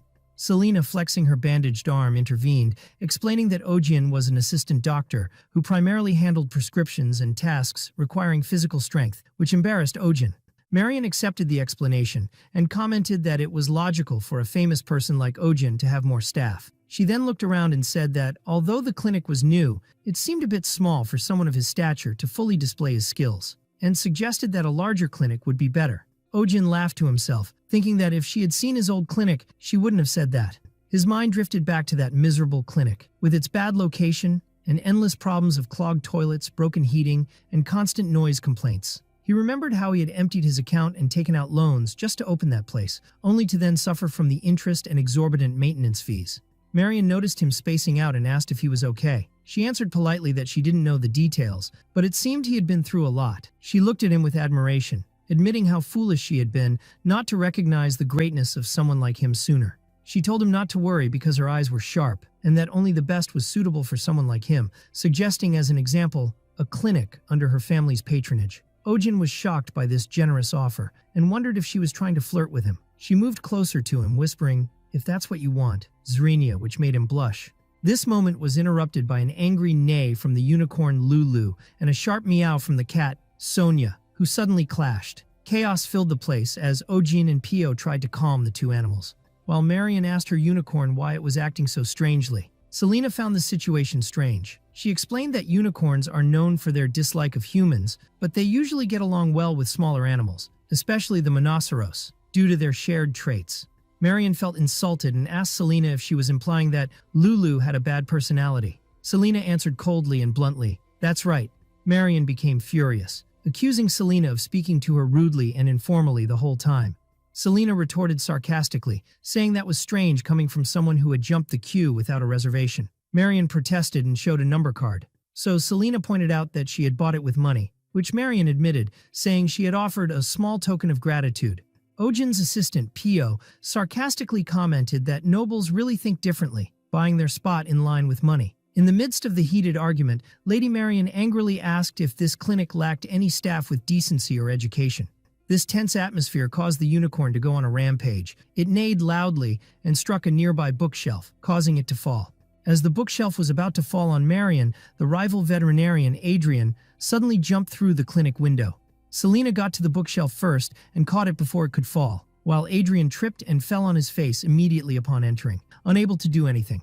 Everyone stood in shock, wondering who this person who had suddenly burst in was, and if he was even alive. Adrian got up, blood streaming from his face, and declared with relief that Lady Marion was safe. Marion asked him in astonishment what he was doing here, and if he was hurt, to which her companion pointed out that it was clearly Adrian who was injured. Pio demanded to know his identity, while Selena coldly ordered him to pay for the damages. Adrian regained his composure and apologized to the ladies for bothering them. He then elegantly introduced himself as Veterinarian Adrian Havencrown, stating that his profession was to protect and care for small and beautiful creatures, and kissed Pio's hand. Ohjin looked at him with disgust, comparing him to a cheesy social media influencer. When Ohjin asked him why he came in through the window, Adrian kissed Selena's hand, and simply replied, "Why not?" Зрение, оставляя Ohjin в замешательстве из-за его капризного характера. Adrian stood next to the unicorn Lulu and introduced himself as her primary veterinarian, sadly commenting on the deterioration of her condition in just a few days. He then leveled a direct accusation at Ohjin, saying this decline must be due to her being treated by a rude scoundrel like him. Adrian demanded to know what he did to Lulu, to which Ohjin replied that she was perfectly healthy, and the real scoundrel was Adrian, who was stalking a patient and breaking into a clinic illegally. Adrian described Ohjin as useless as a doctor, and insulted him with a strange word, Sippararch. Ohjin, confused, asked Selena what the word meant. She explained that it describes a carnivorous plant that feigns innocence before pouncing on its prey, and that the term is often used to describe a seemingly harmless womanizer. Before Ohjin could respond, Lady Marion scolded Adrian for his rudeness and for using a vulgar expression towards Mr. Ohjin. She said she hadn't realized he was someone who spoke without any basis. Adrian insisted his accusations were not baseless and asked Ohjin if he had a fiancée or a girlfriend. Ohjin countered with his own question, asking Adrian if he had ever dated a woman in his life. This response hit Adrian where it hurt. His nose suddenly started bleeding, and he shouted that Ohjin was a liar. In a final attempt to prove his point, Adrian pointed to Ohjin's hand and asked about the mark tattooed on it. He explained that this symbol was only permitted for members of the House of Celestine, which meant Ohjin had either inherited their lineage or was engaged to one of them. Pio gasped, wondering in astonishment if the ring was an engagement ring, and Ohjin shouted, denying it completely. Lady Marian looked at Ohjin in shock, asking about the truth of the engagement. Ohjin vehemently denied it, explaining that the mark was given to him by a man named Kalian. Marian's astonishment grew, and she said, "My goodness, a man gave it to you?" Logically, which made the situation even more awkward. Ohjin tried to deny all the fantasies running through their minds and begged Selena to explain, but she coldly refused. Amidst this chaos, Adrian felt frustrated at being ignored by Marian. At that moment, the unicorn Lulu began to whimper and look unwell, and Adrian worriedly asked what was wrong with her. Suddenly, the creature groaned in pain and vomited a brown substance before collapsing to the floor. Both Adrian and Marian rushed towards her in a panic. Ohjin immediately took charge, asking Pio to bring a candle and a stethoscope. He began to examine the unicorn, surprised by its sudden deterioration, as it had been perfectly healthy just moments before. He conducted a preliminary examination, noting that its pupil reaction was normal, and its breathing, though heavy, did not indicate acute respiratory distress. Adrian was also examining the creature and realized the situation wasn't an emergency, but something else, just as he had expected. He suddenly stood up and warmly congratulated Lady Marian, announcing that Lulu was pregnant. Both Ohjin and Marian were shocked by this news. Marian looked at Adrian, whom she had considered a competent doctor, despite his eccentricities, and began to doubt his sanity. She asked him contemptuously how Lulu could be pregnant and wondered if he had hit his head when he fell. Adrian insisted that there was definitely a new life in Lulu's belly, and that the vomiting was morning sickness. Selena added that the hyper-alertness the unicorn had shown was also common behavior during pregnancy. Marian turned to Ohjin, demanding that he say something. Ohjin placed the stethoscope on the creature's abdomen, and after a moment of listening, he confirmed that she was indeed pregnant. Marian cried out that this was impossible. She explained that Lulu lived in a fortified glass garden in their castle, a restricted area for anyone without permission, and not even a single rat could get near it, let alone another horse. Ohjin stuck to his diagnosis, confirming that Lulu was pregnant, and offered her the stethoscope to check for herself, explaining that it was a tool that allows one to hear sounds inside the body. Marian hesitated, then used the stethoscope and was able to hear Lulu's heartbeat. Ohjin guided her to move the stethoscope towards her abdomen and asked if she could hear another heartbeat. Marian's eyes widened in absolute shock as she heard a second, clear heartbeat. Marian staggered back and nearly fainted, wondering how something like this could have happened. Adrian rushed to support her, then turned to Ohjin in anger, asking what he had done to her and what this strange tool was.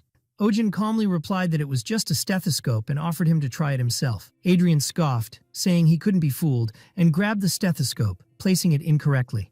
Ohjin pointed out his mistake, but Adrian ignored him, declaring that, as a graduate of the Royal Academy, he would personally expose Ohjin's ridiculous tricks.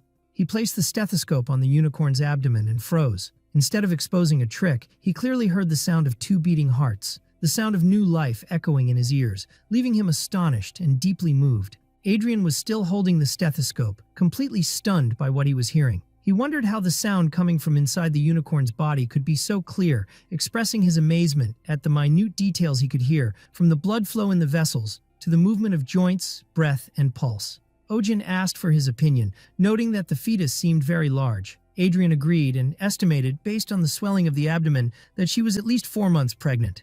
Lady Marian was shocked by this time estimate, insisting it was unreasonable because Lulu hadn't been out of her garden at that time. Ohjin found this strange, commenting that horses are free-spirited creatures by nature, and wondered why she hadn't been out. Marian began to explain the complicated situation. She explained that Lulu was scheduled to mate this autumn with Prince Theo's beloved steed, Shark. Because of this royal connection, Lulu had become a sort of royal fiancée and was managed with extreme care and strictly isolated in her glass garden. She concluded with regret that her girl had gotten pregnant without anyone knowing. Later, in the clinic's intensive care room, Lulu was receiving an IV drip. Adrian burst into the room and angrily asked what Ohjin was injecting into her body.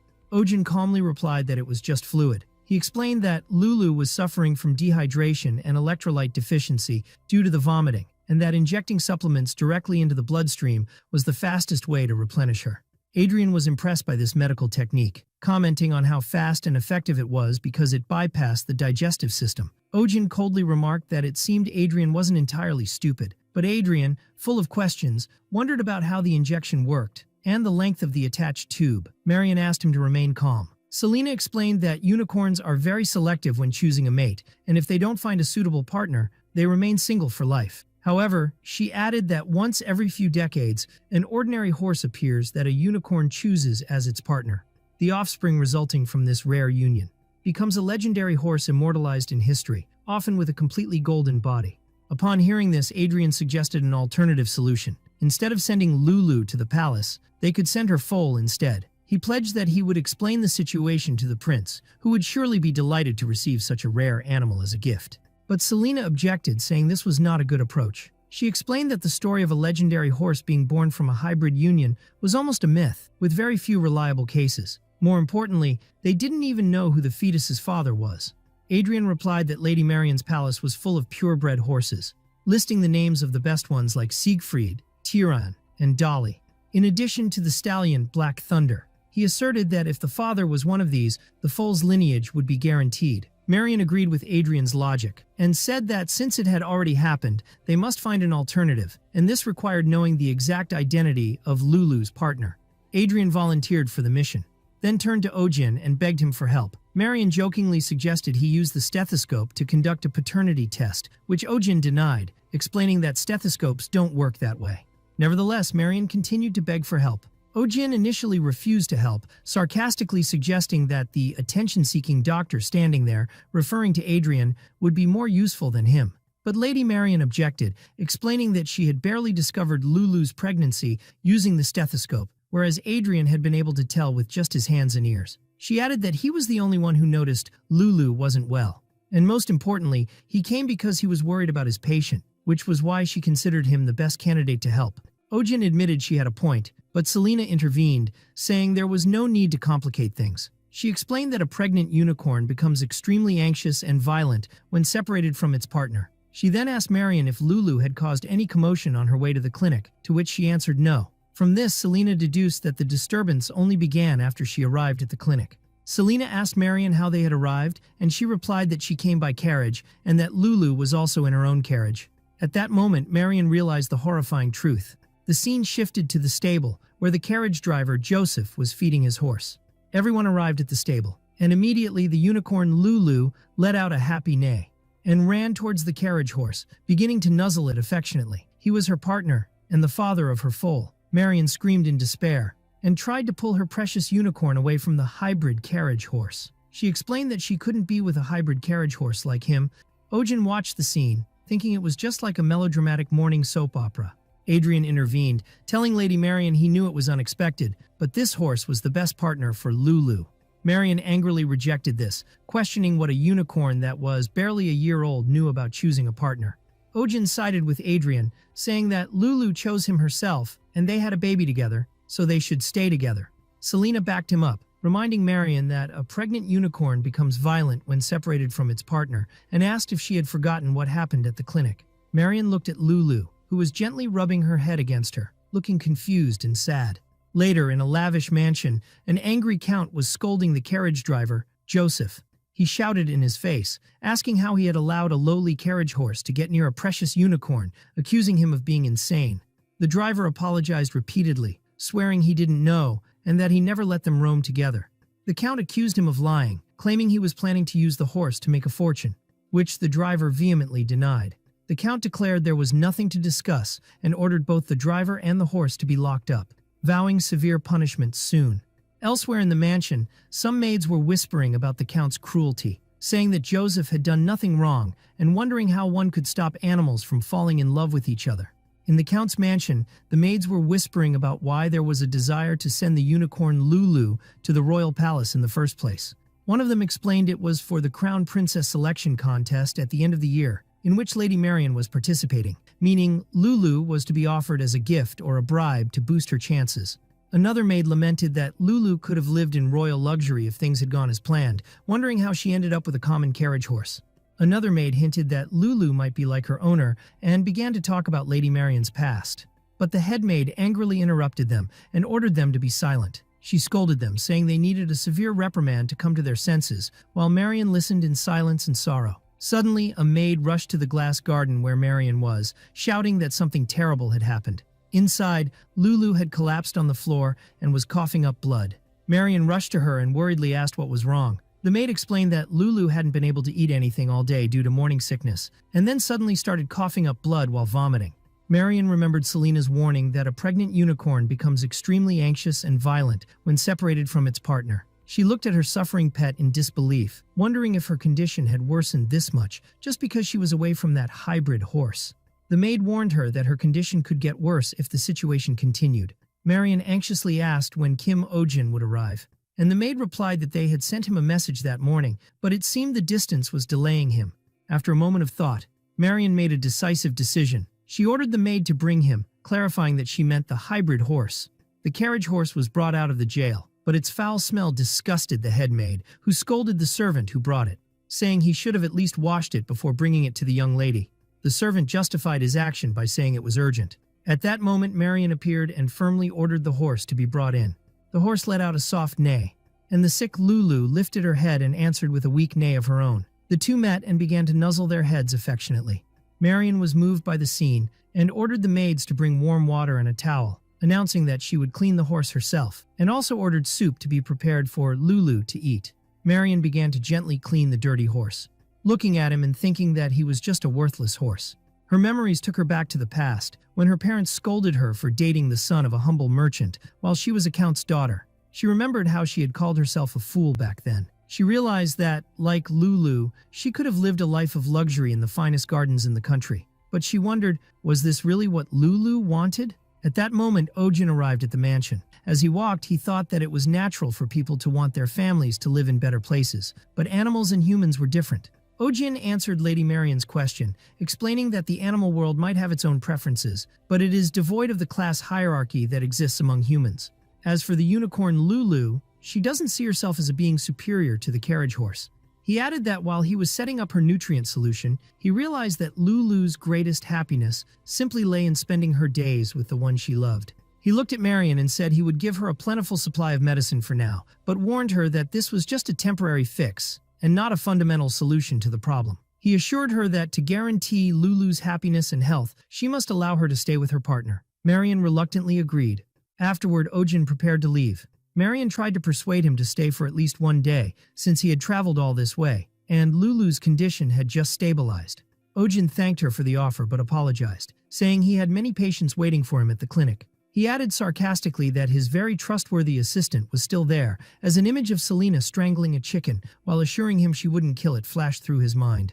Ohjin bid Lady Marion farewell, then pointed to Adrian, who was still hiding in the tree, and said he could leave the aftercare to him.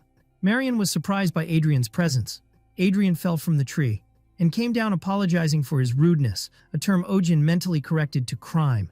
Adrian tried to justify his presence by saying he was worried about Lulu and that he was going to leave after checking on her. When Ohjin asked why he didn't just tell the clinic staff, Adrian claimed they had blocked his entry and mentioned something about a blacklist. Ohjin noticed that Adrian had stolen his stethoscope idea. Ohjin grabbed it and commented on its poor quality. Adrian tried to defend himself, saying it was just a prototype. So Ohjin took it from him and gave him his own stethoscope, saying that as a doctor, he should have good tools. Ohjin announced his departure, saying that unlike some people, he was swamped with work with his patients. As he left, Adrian thought to himself that Kim Ohjin was a kinder person than he had thought, while Ohjin thought that Adrian was just as eccentric as he had expected. At Lady Marion's mansion, Lulu finally began to eat on her own and seemed to have regained some of her strength. Marion felt a great sense of relief and thanked Adrian, who humbly replied that he had only done his duty. Marion added that love and care were the best medicine in the end, and admitted that her stubbornness was what had caused this pain for Lulu, and that she should have brought them together long ago. Then she confessed her secret, saying that she might have been jealous of Lulu. She too had gone through a period where she was as innocent as the unicorn. But over time, she had grown accustomed to judging people based on their status, background, and wealth. Lady Marion continued her conversation with Adrian, wondering if all nobles were like her. to which he replied that he thought so. But she confessed that she wasn't like that when she was young. She remembered the first time she saw her former lover, the merchant's son. She didn't care about his clothes or social status. All she thought at that moment was how beautiful his eyes were, and that she was willing to give up anything to keep looking into those eyes. But she added sadly that she eventually gave him up for the sake of their happiness together. Then she wondered to herself if she was truly happy now, and admitted she didn't know the answer. Adrian broke her silence, saying that they say, "First love always ends in heartbreak." He added that the pain of heartbreak can blind us, to the point that we don't realize the love and happiness that are already close to us. He hinted that her true soulmate might already be nearby. Marion was moved by his words, and her heart began to flutter, wondering why she had only just realized this now. At that moment, she made a decisive decision and announced that she would not participate in the princess selection contest. Upon hearing this, Adrian felt this was his chance. He took something out of his pocket, and just as he was about to confess his feelings to Marion, she interrupted him, enthusiastically announcing that she had decided to make her bold move towards Mr. Ohjin. Adrian was horrified and asked her in confusion which Ohjin she was talking about. Marion ignored his confusion and said that if she had to attain power, she would rather be the one with power instead of marrying someone who has it. Adrian wondered in confusion what she meant. Marion defiantly announced that she would obtain Kim Ohjin, the spirit of healing, and seize power for herself. After this announcement, Marion turned to Adrian and thanked him, saying it would be wonderful if they remained good friends in the future, which dealt him a final blow. In his castle, Adrian felt intense anger towards Ohjin, affirming that he could never forgive him. At Ohjin's clinic, he suddenly sneezed. His assistant Pio was reading him a letter from Lady Marion, informing him that they would be adopting the carriage horse Q as a companion for Lulu, which pleased Ohjin. Pio continued reading, saying they were asking him to be Lulu's personal doctor for a fee 10 times the usual amount. Ohjin refused the offer, explaining that he couldn't leave the hospital when it was bustling with patients. Ohjin and Selina were treating a massive hydra, and Ohjin was complaining that he had been working on cleaning its teeth for an hour and there was still so much tartar, comparing it to digging in an endless mine. As he worked, he asked Selina to spray water on one of the teeth and prepare the anti-inflammatory medicine, and he found a ring stuck between the hydra's teeth. The hydra's owners rejoiced, calling him a heavenly healer. They explained that Shamir was a precious beast gifted to them by the late king, but it had swallowed their family heirloom. They thanked him profusely for finding it. During his hard work at the clinic, Ohjin was still treating the huge hydra named Shamir, explaining that there was more tartar to remove and some teeth that needed to be extracted. He estimated he would need an additional hour or two, but Selina corrected him, saying he would need at least 5 hours, reminding him that the hydra had another head to deal with, which made Ohjin despair and cry. To lift Ohjin's crushed spirits, the hydra's owners decided to bring him something. They brought their family's official portrait painter to paint a picture depicting his heroic work that day. Ohjin was shocked by this gesture and wondered how he could possibly like such a painting. The painter promised to finish the painting and present it to him soon, but Ohjin begged him not to, pleading for them to at least paint him wearing some clothes. Suddenly, the hydra woke up from its sedation and let out a deafening roar. Before Selina could cast a sleeping spell, Adrian suddenly jumped in front of the hydra to protect Selina. Then the hydra swallowed him whole, leaving everyone in a state of shock and horror, wondering how Shamir could swallow a man. That morning, customers found a "consultations closed for the day" sign on the clinic door. They lamented their luck, as dozens of them had come since dawn after hearing about the doctor's skills. Hiding behind the door, Adrian watched them angrily, not believing how Ohjin dared to close the clinic and sadden these ladies. He asked his head butler about the spirit of healing, who told him that legend says whoever possesses it can rule the world. Adrian scoffed at this idea, considering it ridiculous, and couldn't believe that Lady Marion had fallen for such childish talk. Arrogantly, he looked in the mirror, thinking that he looked more like a spirit than Ohjin did. But his head butler disagreed, pointing to the miraculous treatments Ohjin had performed, like helping the flying fish fly again and turning the devil's messenger into a pet cat. He added that Adrian himself cherished the stethoscope Ohjin had given him. Adrian pretended he had only forgotten to return it and decided to go return it as a pretext. His head butler whispered to him, asking if he had made a copy of it, to which Adrian replied, "Of course." Adrian returned once again to a tree outside Ohjin's clinic, convincing himself that he was only gathering information about his rival. Through his binoculars, he saw an astonishing sight. Ohjin was treating a giant two-headed hydra, a creature he had previously only seen in books. Adrian continued to watch from the tree, observing Ohjin skillfully cleaning the hydra's teeth. He was removing tartar and spraying water, then applying an anti-inflammatory medicine to the gums. Despite his frustration, Adrian had to admit to himself Ohjin's exceptional medical prowess, which surpassed his own skills despite being a top student at the Royal Academy. Suddenly, Adrian noticed the Hydra's tail beginning to move. It was waking up from the sedative's effect. Adrian sensed danger and decided he had to save Selena. He shouted to warn her. And at that moment, the Hydra attacked. But it didn't attack Selena. Instead, it leaped directly towards Adrian and swallowed him whole. Everyone stood in shock, not believing that the Hydra had swallowed a man. Ohjin wondered if he was dreaming, while Selena reassured everyone that Adrian would be fine because he was swallowed whole and that she would cast a sleeping spell again. But Ohjin stopped her, noticing that Shamir's condition was not normal. The Hydra was coughing violently, and its tongue had turned purple. Ohjin realized she was suffering from shortness of breath. She had swallowed something too large for her, causing her airway to be blocked. The Hydra's owners worriedly asked if there was any way to save her. Selena offered to use magic, but Ohjin refused, explaining that the risk was too great if she lost consciousness while short of breath. Ohjin ordered his assistant Pio to remember what he had taught her and announced they would perform the procedure now. Ohjin and Pio grabbed the Hydra's massive body and told her to hold on tight. Then he turned to Selena and asked if she was ready. After a countdown, Selena delivered a powerful and precise punch to the Hydra's abdomen, performing the Heimlich maneuver.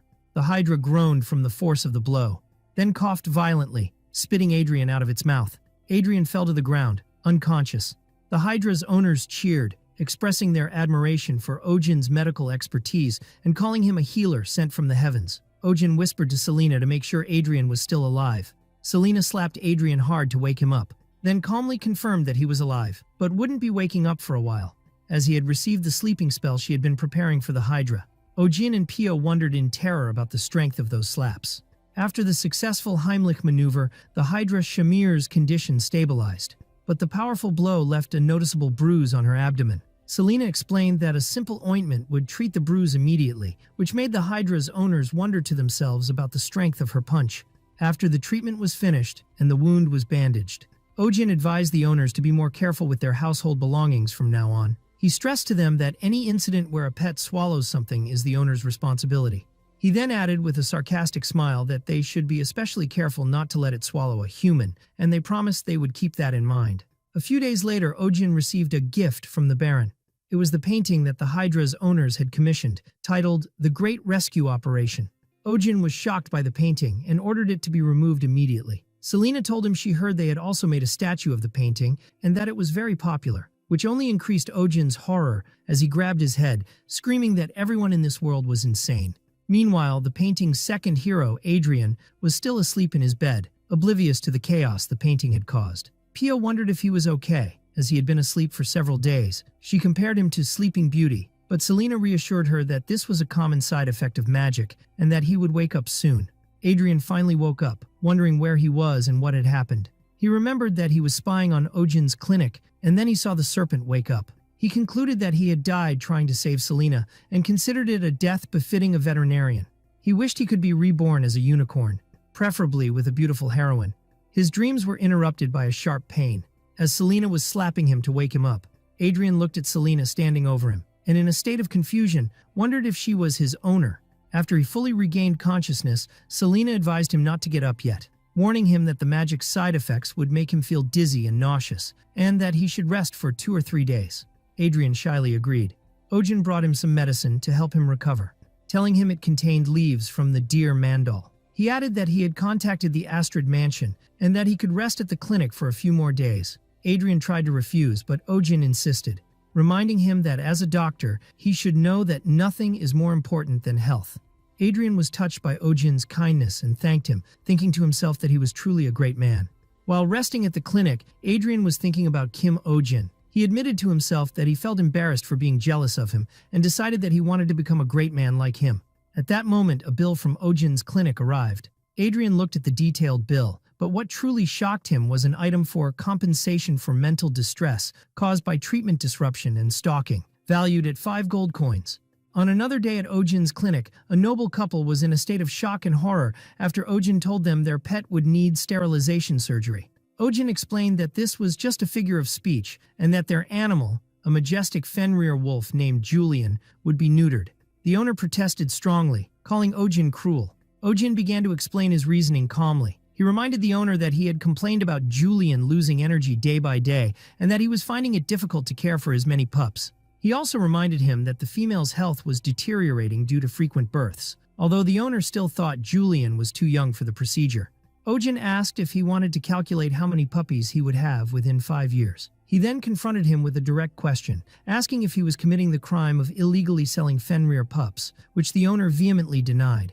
When the owner lamented that the surgery would deprive his animal of its pleasure in life, Ohjin exploded. He explained that for an animal, reproduction is an instinct, not a choice, and that frequent mating, regardless of the animal's health, causes rapid aging. Aging shortens the lifespan and reduces the quality of life for both the pet and the owner. In the end, the convinced owner gave in and agreed to book an appointment for the surgery.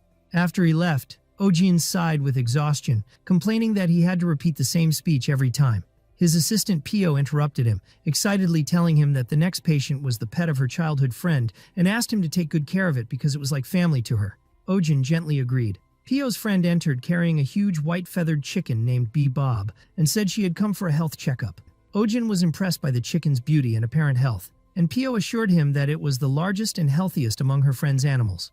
Ohjin praised the chicken's owner for her good care, and after the examination he told her it was in such excellent health that it could compete in a fancy chicken contest. But the owner began to list a series of strange symptoms. Weight loss, which Ohjin explained as just molting, a seizure during sleep, which Ohjin dismissed as just sleep talking, and a sore throat for no reason, which made Ohjin suspect an infectious disease. Pio chimed in, reminding her friend that Bob's throat often gets sore. Ohjin reassured the worried owner that there was nothing abnormal for now, and she left feeling relieved. But moments later, Pio's friend returned in a panic, shouting that Bob had disappeared. She explained that she had stopped by the bathroom before leaving, and in that short moment, the chicken vanished. Ohjin reassured her that it must still be inside the hospital and ordered all exits and windows to be closed, while Selena announced to the waiting customers that there was a missing animal and asked them to remain in the waiting room. As the customers in the waiting room complained that their animals become aggressive when kept in one place for too long, the cat Sonia appeared and let out a powerful roar that projected the aura of a majestic lion. Immediately, all the other animals and their owners were frightened, and calm fell over the place. Meanwhile, Ohjin, Pio, and her friend were still searching for the missing chicken Bob. Pio's friend wondered if Bob had already left the building, but he dismissed the idea as she wasn't big enough to open a door or jump out a window, insisting she must still be inside. Suddenly, Pio remembered that Bob loves men. Ohjin commented that some animals prefer low voices, but the chicken's owner explained that Bob's obsession with men was on a whole other level, so much so that her nickname was the man-crazy bird. Ohjin remembered how eager the chicken had been during the examination and now understood why. Selena deduced that there was only one place she could have gone, a room where a man was sleeping.